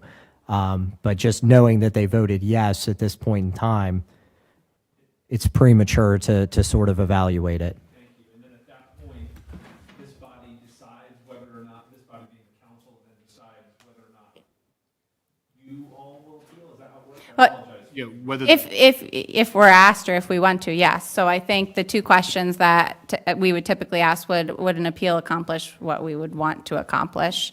I'm not sure if it would in this case. And then the second question that I always ask when appeals have come forward would be, what are our chances of success if this goes to a judge? So because it costs money to appeal, We don't want to waste taxpayer dollars if we have a legal opinion from our solicitor that the variance was granted in good faith and the, it's, the fact finding was correct, et cetera. Andrew, can you clarify if they appeal? What's the difference if somebody who's a party appeals versus we appeal?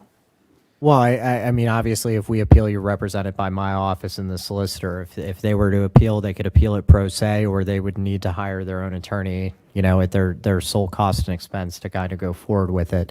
There's also the concept that under the municipality's planning code and the borough code, we have the ability to appeal by right.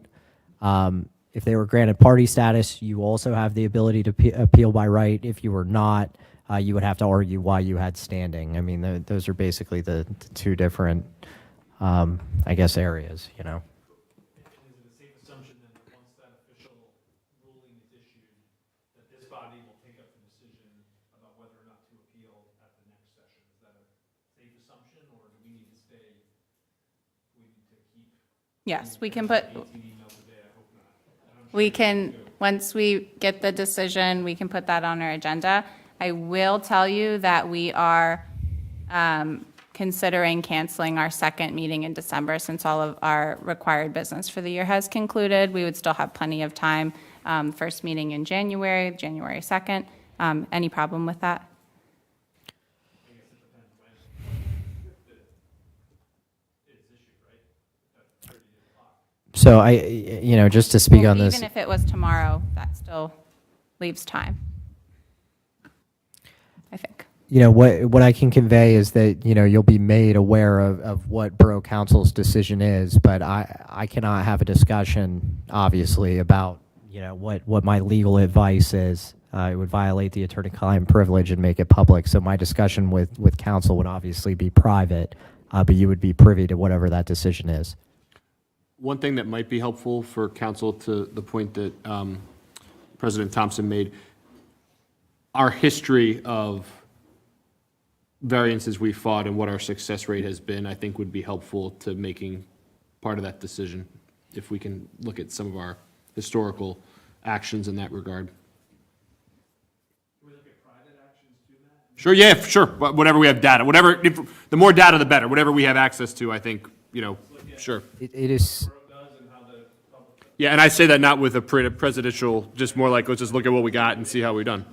Yep. Dr. Perlmutter, yes. Can I just say one thing, and it's kind of related? When you advertise the positions that are open on different boards, it wasn't mentioned, but there are two vacancies coming up on the zoning hearing board. And I think it would be great if that could be announced, because with all the problems, I mean, the zoning hearing board gets, there just seems to be a lot of litigation revolving around their decisions. So I just think if we could just advertise all the positions that are open instead of just, assuming that nobody would apply for it. Same thing with, there's just, I know that when you have people who want to stay in it, you just let them. But if it's literally two positions that are opening up, maybe somebody would want to apply. Well, And maybe some of these issues could be resolved at that level. Actually, I'm I'm sorry, go I first. don't think you can let people know a position is open if it actually hasn't happened yet, because. But it's coming up the end of December. But it's coming up, and I think, don't you have to wait until But it's. they did it with all the other ones, right? Oh, you have to wait? I don't know. That's what I was thinking. Councilperson Applebaum, you want to speak, and then we really should move on. Yeah, I just wanted to make the point that in this process, I take a lot of pride in, first of all, interviewing all the applicants. But another thing that should be pointed out is those that are reapplying, I also take time to make sure that, I'm trying to find the right words, but, that it's the right fit for that board or commission. So I wouldn't assume that they're just immediately accepted. I make recommendations. We're not going to play ping pong tonight. I'm sorry, thank you. I didn't No, understand. Dr. Perlmutter. Dr. Perlmutter. Thank you for the feedback. We will announce all vacancies. Manager Johnson, will you please send another email? Thank you. I'm going to conclude on this business item unless there are any final comments. Hearing, yes.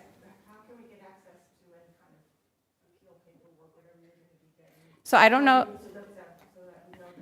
They should have collected contact details from you as parties, did they? No, okay. So I will provide you with the zoning hearing board solicitor's contact details, and I will also let him know that you should receive a copy when it comes out. Well, You do have everybody address, because when you said your name, you said your addresses as well.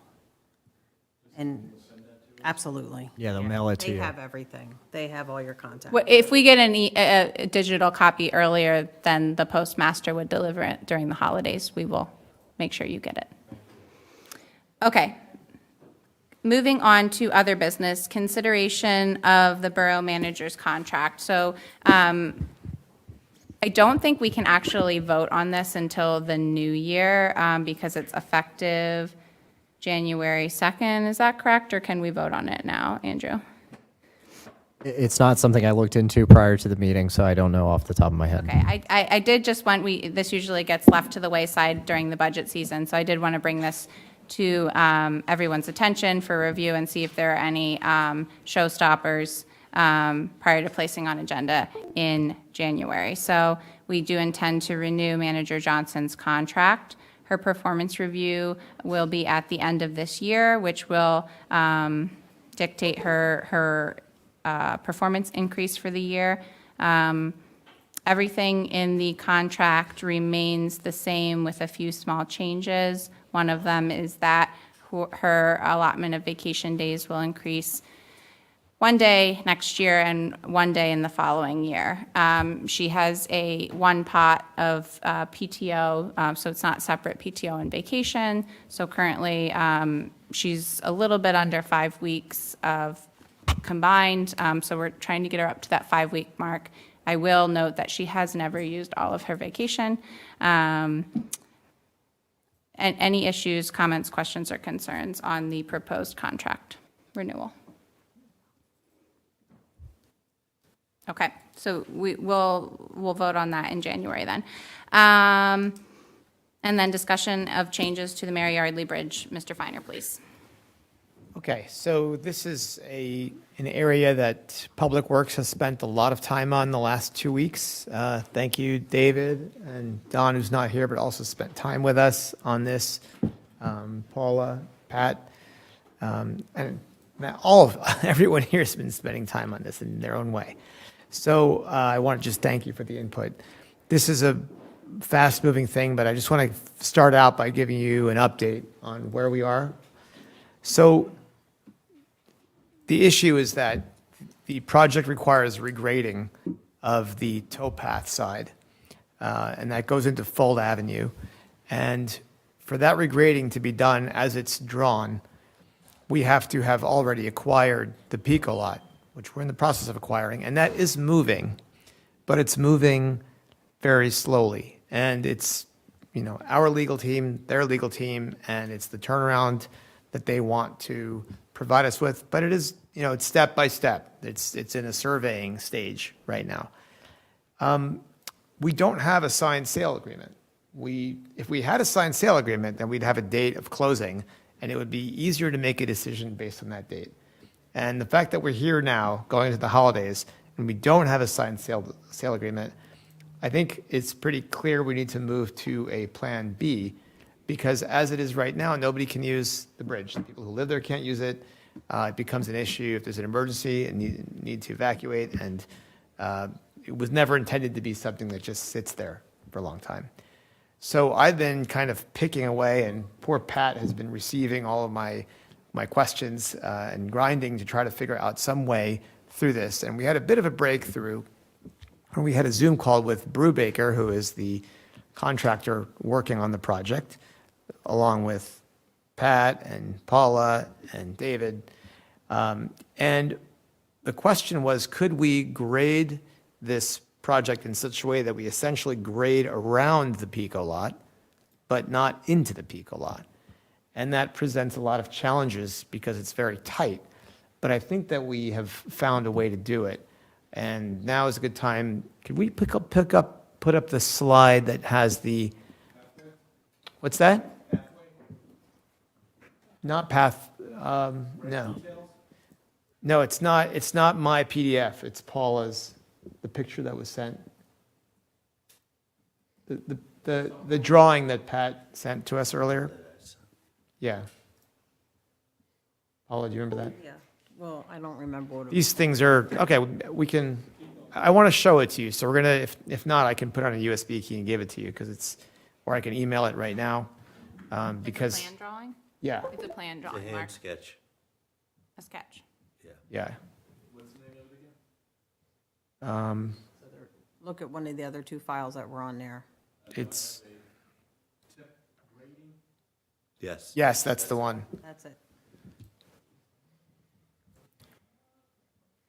And I think if I go up there, you won't be able to hear me, right? If I use the pointer. Just Grab that mic. What's that? just pick that up and take it with you. Oh, okay, I'll do that. Or the one next to Mayor Hardy.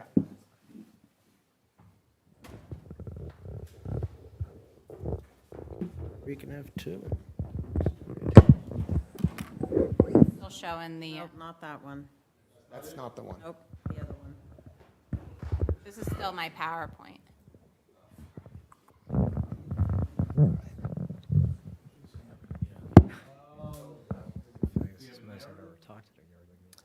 I mean, can I just give it It to you? was called, it's the grading. It was just showing my PowerPoint instead of what you opened.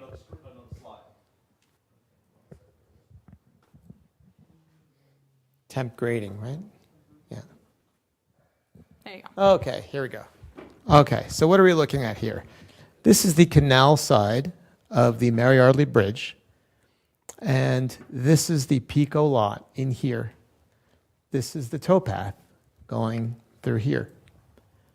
So the issue is that the grading goes down. This is 42 feet up here. To get an idea, that's 42, 41, 40, 39, 42, 41, 40, 39, 38. So you have this slope, and you can only be so steep. And also, this has all gone through DCNR. So we don't want to open up a can of worms, major changes.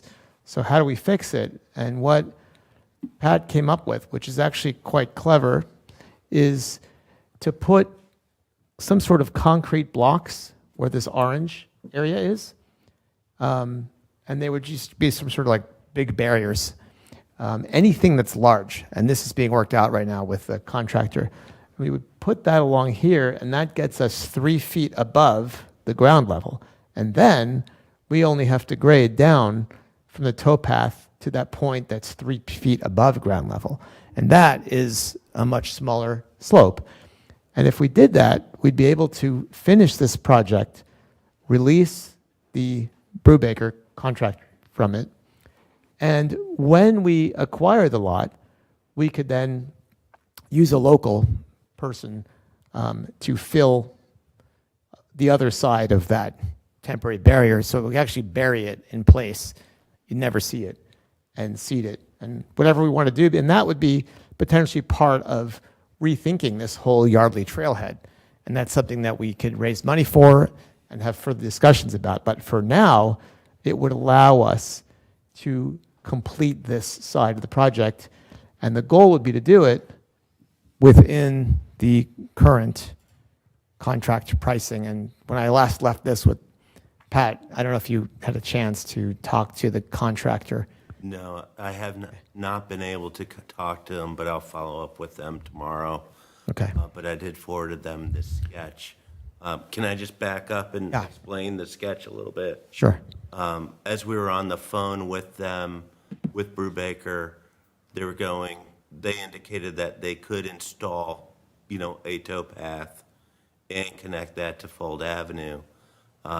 So Council Person Feiner and myself, we were talking further about it, going, we only have approximately 8 feet from our proposed towpath to the Pico right-of-way. How is this going to look, or how can we get it working? So if you see the lines in green right now on the plan, those are contour lines. And what What I just did was, I pretty much started my grading right at the property line, which this is just a worst-case scenario, but from that is I'm able to grade up a steeper, at a steeper rate of 1.5 to 1. Every 1.5 feet horizontal, I go up 1 foot. What happens is it narrows down the towpath down to 8 feet, right at that corner at the intersection of Fold and the towpath, and it narrows down Fold from 16 down to 12 feet. The one issue with this is that we physically can't install erosion sediment control measures right there on that toe slope. So I wanted to talk to Brubaker a little bit more about that feasibility. So something temporarily is to, you might hear about bin blocks or whatnot, or, just temporary concrete structures they could just stack there to bring up the grade, and that 8 feet can come wider in our slope on the Pico lot side of the towpath can be a little bit flatter, if you will. What we would also do is along that side is install some type of temporary fencing, maybe the orange construction fencing too, for that. There are a few other options I want to talk to Brubaker about, maybe just installing stone. That could give us a little bit better, steeper slopes as well. So I was just trying to pick their brain on what they were thinking of when they offered that up to us during our phone call. So the main point is that some kind of structural support there so we can finish the project and then come back later and smooth that out. And the idea is to do it, and ideally we would actually have a reduction in our costs that we could use for later. But that's an unknown so far. So what I'm thinking for tonight, I don't want to hold this back, especially if we don't have a December meeting, because we're getting into colder weather and there are benefits potentially. I don't know how available they are, but what I'm thinking for tonight's meeting, this is part one, is that if we agree with this, that we vote to move forward without any change, any increase in cost to the existing contract. Then if it turns out that there is, we would take that back and have a new discussion. But that would be the parameters I'd want to move forward on, knowing that what we'd have to do later on is way more minimal than what we're doing right now, because everything will be done except for that area that could just, again, be graded in multiple ways. Okay, this is part one, and I think before I move to part two, which is the other side of the bridge, let's take some questions on this part, if there are any. That's a Mayor. good question. So after obtaining the Pico lot, would the 12 move back to 16 and the 8 move back to 10? That would be the overall goal. What we wanted to do is have a temporary condition where we're providing the pathway. And then once, this is just the temporary, then later on, another contractor comes in and. Or you could pull back above that And pulls rock or concrete? Yeah. Okay. Yeah. Yeah, so whatever's there becomes like the underlayment of whatever goes on top of it. But we may, we may not find that, and that's something that's, there's a lot of potential. There's DCNR might have involvement in that. So, but right now it's a partial, the work is essentially partially done except for that part. And then this could be potentially realigned. There's a lot of, we can get in the weeds very quickly with this. But the answer to what you're saying is, yeah, we could go back to that later on. Thank you. Okay. Can I move over to, everyone good? Okay, let's now take the slide. I have to get you the document name.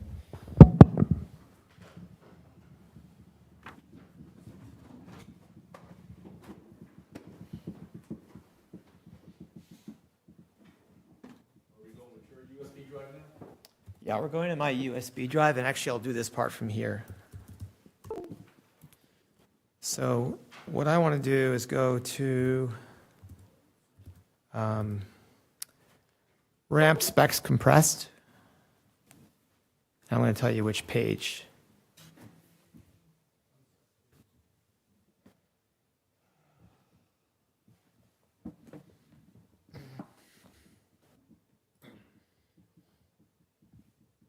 It's page 5.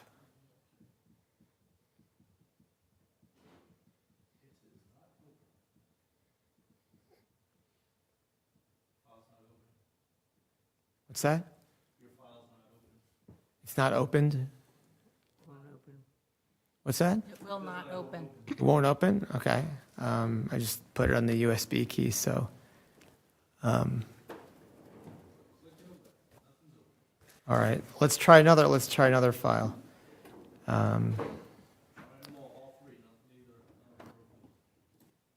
Okay, do you have a USB key? I can just drag them onto a different USB key, I don't know.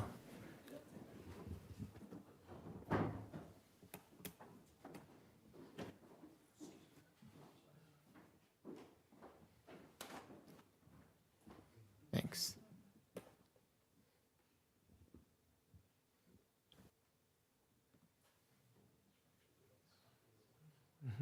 Yeah, it's coming out just fine.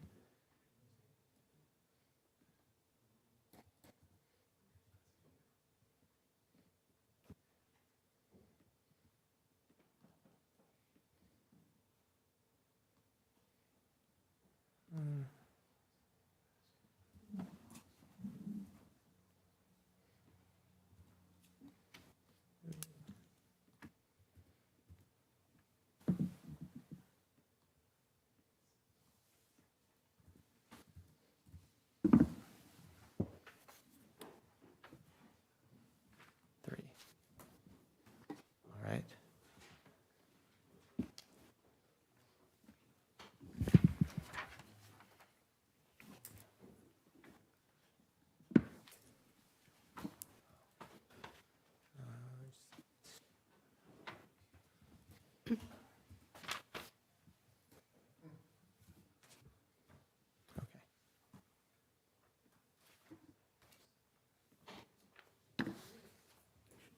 Yep. I ejected it. It's been ejected. Okay. They're just PDFs, so. We gotta get a way to project from here. I put the puck in, but it didn't do it. It didn't work. And the software. It didn't work.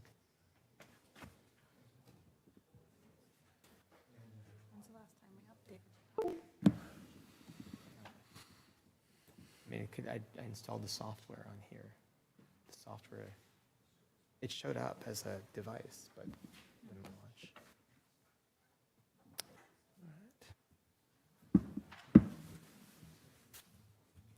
All right. So, do they open? Because I'm going to actually start you with a different one. Okay. We're going to go to.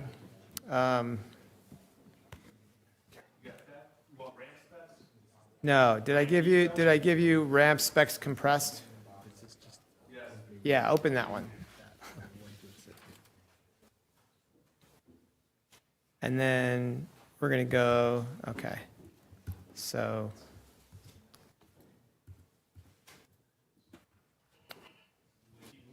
yeah, go to page 5 on that. Okay.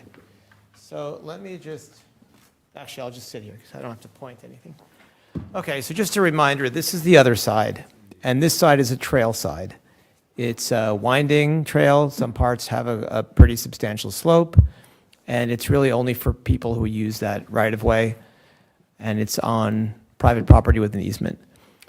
This side, where you see that thing that says 10-inch height, those two arrows, there's supposed to be, in the existing plan, a concrete stairway there with no railing. That concrete stairway is listed at a price of $3,300 in our current contract. The issue, if you actually go to the site and look at it and pretend that you were standing on that concrete stairway, is that it's without a railing, it is unsafe.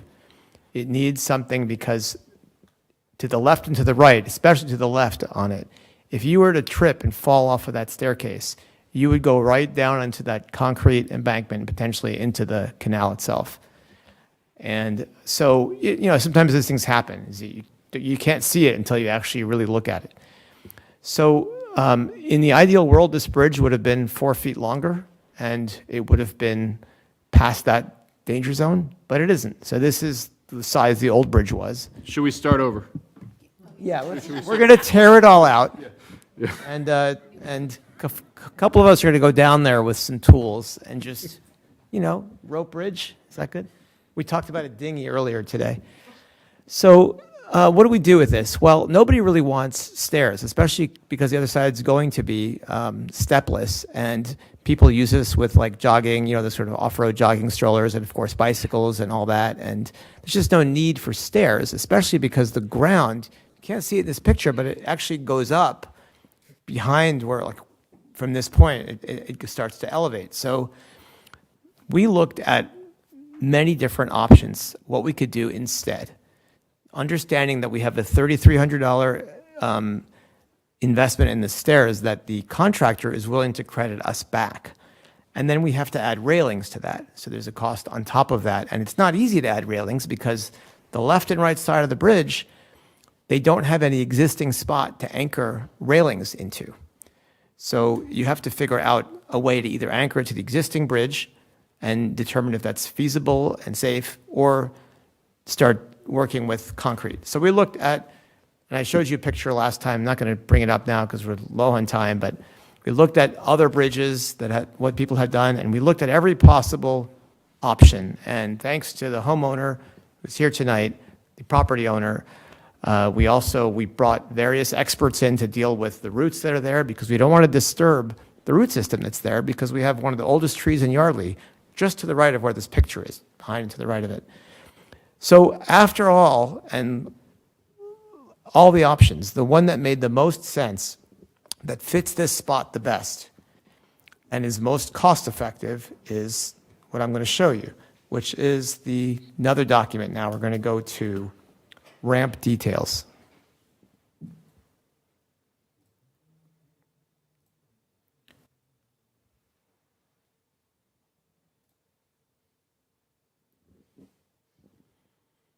Okay, beautiful picture there. Let me describe what that is. That is a pre-made aluminum ramp that is 54 inches wide, the exact width of the bridge. What you don't see there, and actually if you can go to the next page on that, well, okay, that has a slip-resistant tread. It's extruded, it's commercial grade, it's meant for use in nasty conditions. Okay, next page. Okay, and it has these feet that come off of it, and the feet are adjustable so that you can adjust it to the terrain that it's over. And then can you go to the last page?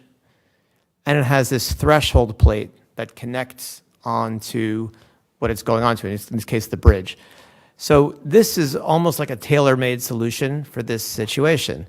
It's almost like a bridge to the bridge, and it's only 6 feet long. And so this would solve the issue, and it also has the railings already attached to it, which is a huge plus. Now, what's the downside? The downside is that it's not a beautiful historic ramp. However, we looked at wood, we looked at using fill and concrete, we looked at the ramp, and the reality is that this is not even going to be visible from the towpath.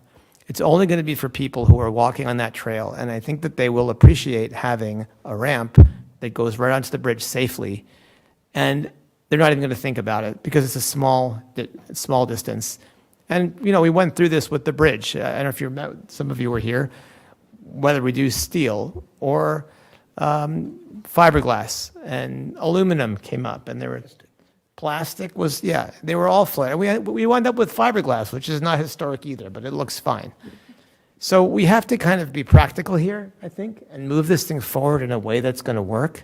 And this option would allow us to do that. And what I think we should do is $3,300 we get back from the steps, and I'm just throwing in there because I like even numbers, another $700 for installing railings, which I think is probably they probably would cost more than that. And the ramp, I know, this ramp, the cost of the ramp delivered to us is $24.50 something. So that leaves us money to install it, which is it has 4 legs. The installation, I think, is going to be very inexpensive. So what I think we should do is just say, allow up to $4,000 expense for this ramp in lieu of the concrete stairs. And hopefully this will be even less than that. No, this is the permanent connector. So this is it's a bridge to the bridge. And it's never, it's aluminum with, it's high-grade stuff. In fact, there's another brochure here if you want. If I may, I just say that it's practical, it's safe because you showed it's in for industrial uses, it's out of sight, and over time, it's going to corrode and kind of blend in, so no one's going to know one way or the other. And I'm assuming, but that Mr. Solitano is in agreement with all this. Is that yay or nay? Yeah. Easement, for those of you who may not know, the easement runs through my property. This will be essentially in my backyard. The only person who could say there's something wrong with it is me. And so many things are right with this, I'll put up with. It's aluminum and it's silver colored, because I think the benefit to the community is huge.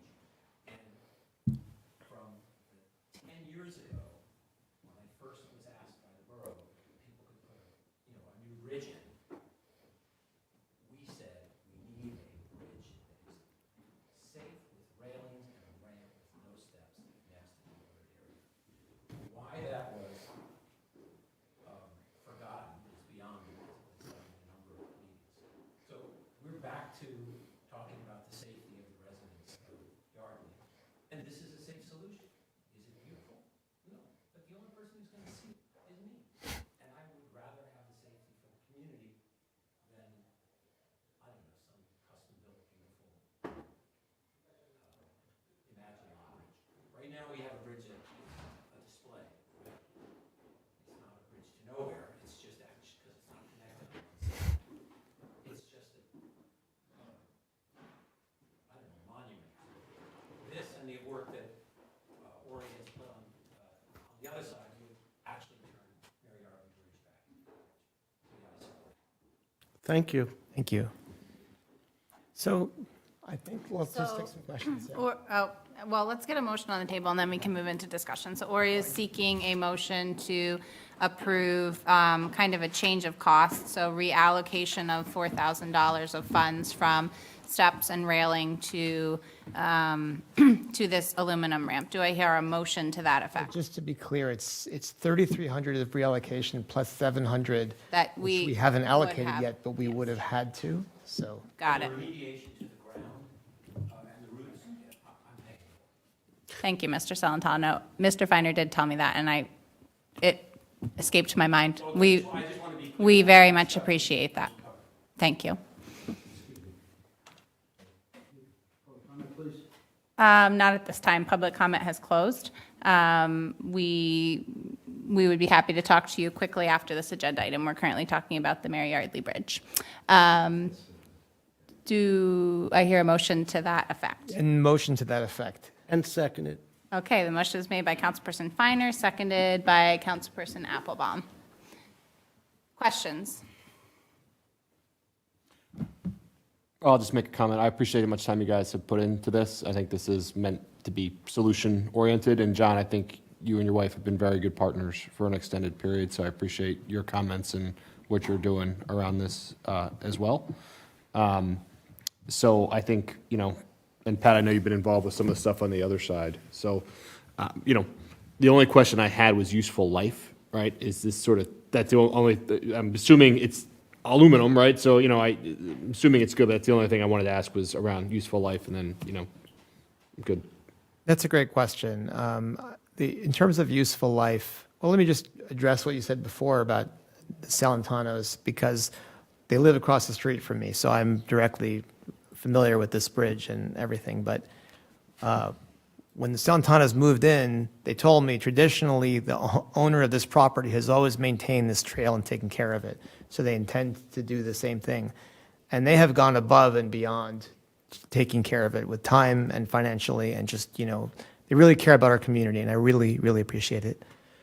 As far as the longevity, it has a 3-year warranty, which is not very long. I did discuss that with them, and their issue is that, the volume affects how long things like this last. It's commercial grade. They make ones for home use that are like they're like a third of the price of this.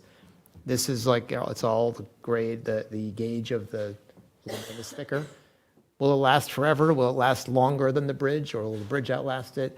I don't know, but this is not something we're going to have to maintain or deal with unless somebody vandalizes it or very heavy weights go over it, which seems like it would be a problem for the bridge itself more than this little ramp.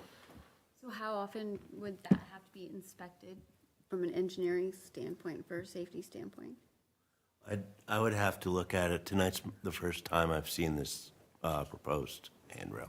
This is a trail, so basically, if there's a problem, people, we find out, we do something, whether it's there or somewhere else. But that trail, has rocks jutting out, and it's a trail. And So I meant just that bridge, right? yeah, So we have to- but it's standing on basically like 4 legs, and then it's tied into the existing bridge. There is one here. I think I read that I can check it for you, the specs on it. I think I read 800 pounds, but it was. Should be good. Yeah, it's what it's meant for, what it's not acting as, but what it's meant for is an accessibility ramp for hospitals, amusement parks, and, commercial applications. Which has higher traffic, I might remind you, like a hospital. Far higher traffic. Right, That's why so- they don't want to give a lifetime warranty, but they expect it to last, Exactly. indefinitely, depending on the level of use. If it's used in rock concerts and you have people stomping on it, it's going to have a short Correct. life. So It's not an issue. My view of it, from what I've learned, that's not an issue. And if it was an issue, it's not hard to replace it Yep, okay, thank you. or service it, because it has parts, Right, exactly. Yeah, and the other issue that I'll just ask is, that I asked, that I'll just share, as far as can it be painted? Because we went over that with the bridge, that main bridge. Could the bridge be painted? And painting aluminum is very hard because it doesn't last, so they anodize it. And no, you could try painting it as like a community project, but be ready to keep repainting it as the primer and the paint wears off. I don't think it's necessary, and I agree with what's been said here, that after a while, nobody's going to even notice it. Who's going to be responsible for monitoring it, like Kim said, and maintaining it and replacing it, repairing it? Well, there's a whole bridge, there's a trail, and there's that whole path I knew that. that leads to the bridge. This is not going to last as long as the bridge, so. Who said that? I did. Okay. I don't know. The bridge is fiberglass. Does aluminum last longer than fiberglass? I don't know, but I'm not, I don't think we have to dance around the question. So the steps were our responsibility, the ramp is our responsibility. Okay, that's what I wanted to know. easy enough. Okay, any other questions or comments from up here at the table? Any questions or comments on this from the public? Yes. Sir? Am I mic'd up? No, let's move that.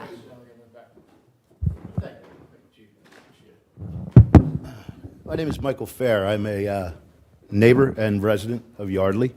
I live at 11 Irving Street, Yardley, Pennsylvania. I am a neighbor of the Mary Yardley Trail and the bridge. Okay, I'm not sure if the council is aware of that or not. Talking a lot about John here. Mind if I take a seat? Please. Thank you. What I'd like to do here today is just go ahead and express my concerns about the opening of this bridge. As the people that live close by the bridge are very well aware of, there's been years and years of neglect in reference to not only the bridge, but to the trail itself. I find it a little bit humorous that the borough's talking about taking this Pico property and calling it the Yardley Trailhead. What trails do Yardley have other than the Mary Yardley Trail? Can I answer that? Sure. The Yardley Trailhead, future trailhead, is on the Delaware Canal State Park. That's the trail. Understood. Is it Yardley's trail? It's in Yardley. It's at the foot of the bridge that you guys just put in, correct? Excuse me? It's at the foot of the bridge you guys just put in. It's at the foot of the Mary Yardley Bridge, It's on the- on it's the a- east side of the Mary Yardley Bridge. It's not at the foot of the bridge, but it's in that vicinity. Okay. My concern with naming it a Yardley Trailhead would be that people would look at that and say, hey, let's go ahead and explore the trail on the other side of that bridge. Well, it hasn't been actually officially named. It's just a placeholder. Yeah, I think this is a, It's not, It's off topic of what we're voting. One of my concerns is that I'm all for shared use, not for encouraged use in reference to this, okay? Obviously, being a homeowner close by and being a direct homeowner, okay, I'm personally affected by liability issues that are, current with the current status of the trail itself. The bridge itself, I think one of the things that could be looked at as far as punch lists are concerned is why we have exposed threads and bolt heads on the inside of the bridge and not on the outside of the bridge on the upper handrails. That would be one of the things I would look at. Secondly, if we're talking about ramps going to the bridge and not steps, to me, that would encourage children and people to go ahead and drive across it with their bikes, ride across it with their bikes. If we're going for an ADA type bridge, which we're not, why are we talking about ramps? If we left steps in place, wouldn't that slow people down? Wouldn't that prevent people from going ahead and riding across that bridge, which you know darn well children are going to do? Okay? I mean, granted, you guys did put up some nice new signs that say walk your bike. Unfortunately, at the top of that trail, you can hardly walk your bike. It's that narrow. Okay? With that being said, I would like to go ahead and take you guys through a little virtual tour of how you go ahead and get onto this trail. Okay? First of all, you would take the new sidewalk, which cost the borough approximately, what, 1.5 million? Okay? It dead ends 3 houses before Irving Avenue, and it directs people right to this Mary Yardley Trail. Okay? Once you make that turn, which you can only make a right-hand turn, mind you, if you go straight, you're going to go right through 3 people's private property. If you make a left, you're going right into Main Street. Okay? You make that right. Everybody that knows that trail, the first thing you do is you're going down that trail, you yell, rock, okay? There's a huge rock in the middle of the trail, all right? Especially at night, there's no lighting there, and it is an issue. Now, once we get to the top of the hill, there is a sharp right-hand turn. The fencing that was, I guess, installed by the borough, was it at one time? Post and rail, which the posts are concrete and the rails are I don't wood. know who installed that. Okay? Very treacherous. I mean, I don't know about you guys, but I'd rather run into a wooden rail or post than I would a concrete post. Okay? Again, very narrow. It's very hard to even walk a bike, let alone ride a bike through this. Okay? Once you get to the top of this hill, then you're greeted with no more fencing. Okay? And you're greeted with a slope that is not just gravel, ladies and gentlemen. It is pebbles, round pebbles. Okay? One of the things which I was opting to do here was I had a plethora of pumpkins left from Halloween. Okay? Just simply roll it down that trail and see where it rolls. Where's it going to roll? It's going to roll right into Spring Creek. Okay? Cold Spring Creek. All right? Now, this property that I live in now was bought by my mother over 15 years ago. At that time, this issue was raised with the borough in reference to the trail. Nothing was done. After my mother passed, I've raised this issue numerous times with the borough. I've been told that I would be indemnified if there were any issues in reference to liability. I was told that things would be looked at. Now I'm looking at plans here that we're talking about diverting funds from one side to the other, and we have $1.5 million brand new sidewalk leading to this trail. We have a $300,000 bridge. We have what is being talked to as the Yardley Trailhead. What have we done to upgrade the trail? It's great points.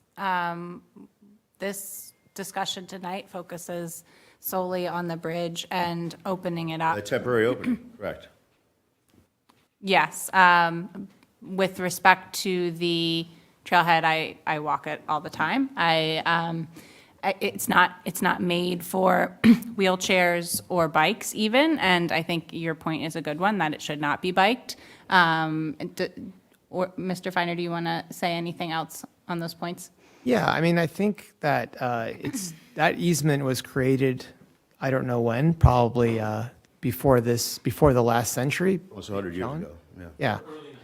Almost Yeah, 100 years. so you're looking at a pre-existing trail that's over 100 years old. And we have a brand-new sidewalk, and we have a brand-new well, bridge. just let me talk for a minute. So the sidewalk that doesn't lead to there, the sidewalk is going to keep going to the end of the borough. It just stops there now because we're waiting for the next round of funding that we get through grants to continue the work.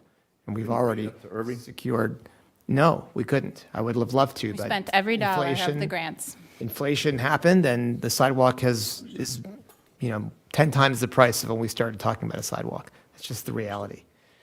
Yeah, there was talk about, I wasn't in this position, but there was talk about turning the trail into an ADA trail. But you know what? That requires like all sorts of easements and complexities, and I don't think that's doable. I don't know that we want that. Go ahead, yeah. Yes, Joe. Fence should be replaced. Absolutely. Completely agree. Should it be extended down the hill? Probably could be extended down the hill as well. Well, not down, along the side of the path. That can all be done. We can have a community project. I'd be happy to help. Maybe get some Boy Scouts to do an Eagle Scout project. It's just posted. I wasn't going to put any money into that when the bridge was falling down. But when the bridge is complete, which it is, we can talk about that as a community and raise the money and the time to do that. I appreciate your comment there, but I beg to differ that the bridge is complete, number one.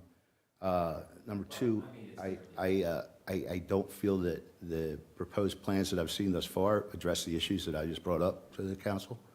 And I really, truly believe that you guys would be doing the borough a disservice by temporarily opening a bridge and then possibly having to reclose it again once the PICO plans go through.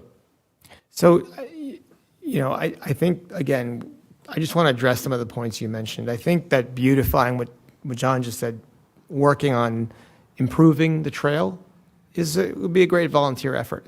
We have to respect that it's been there 100 years. And so it's not based on modern standards, and it is, after all, a trail. The idea of a Yardley trailhead is not because of that. I think that there's a misunderstanding. That is not because of that trail.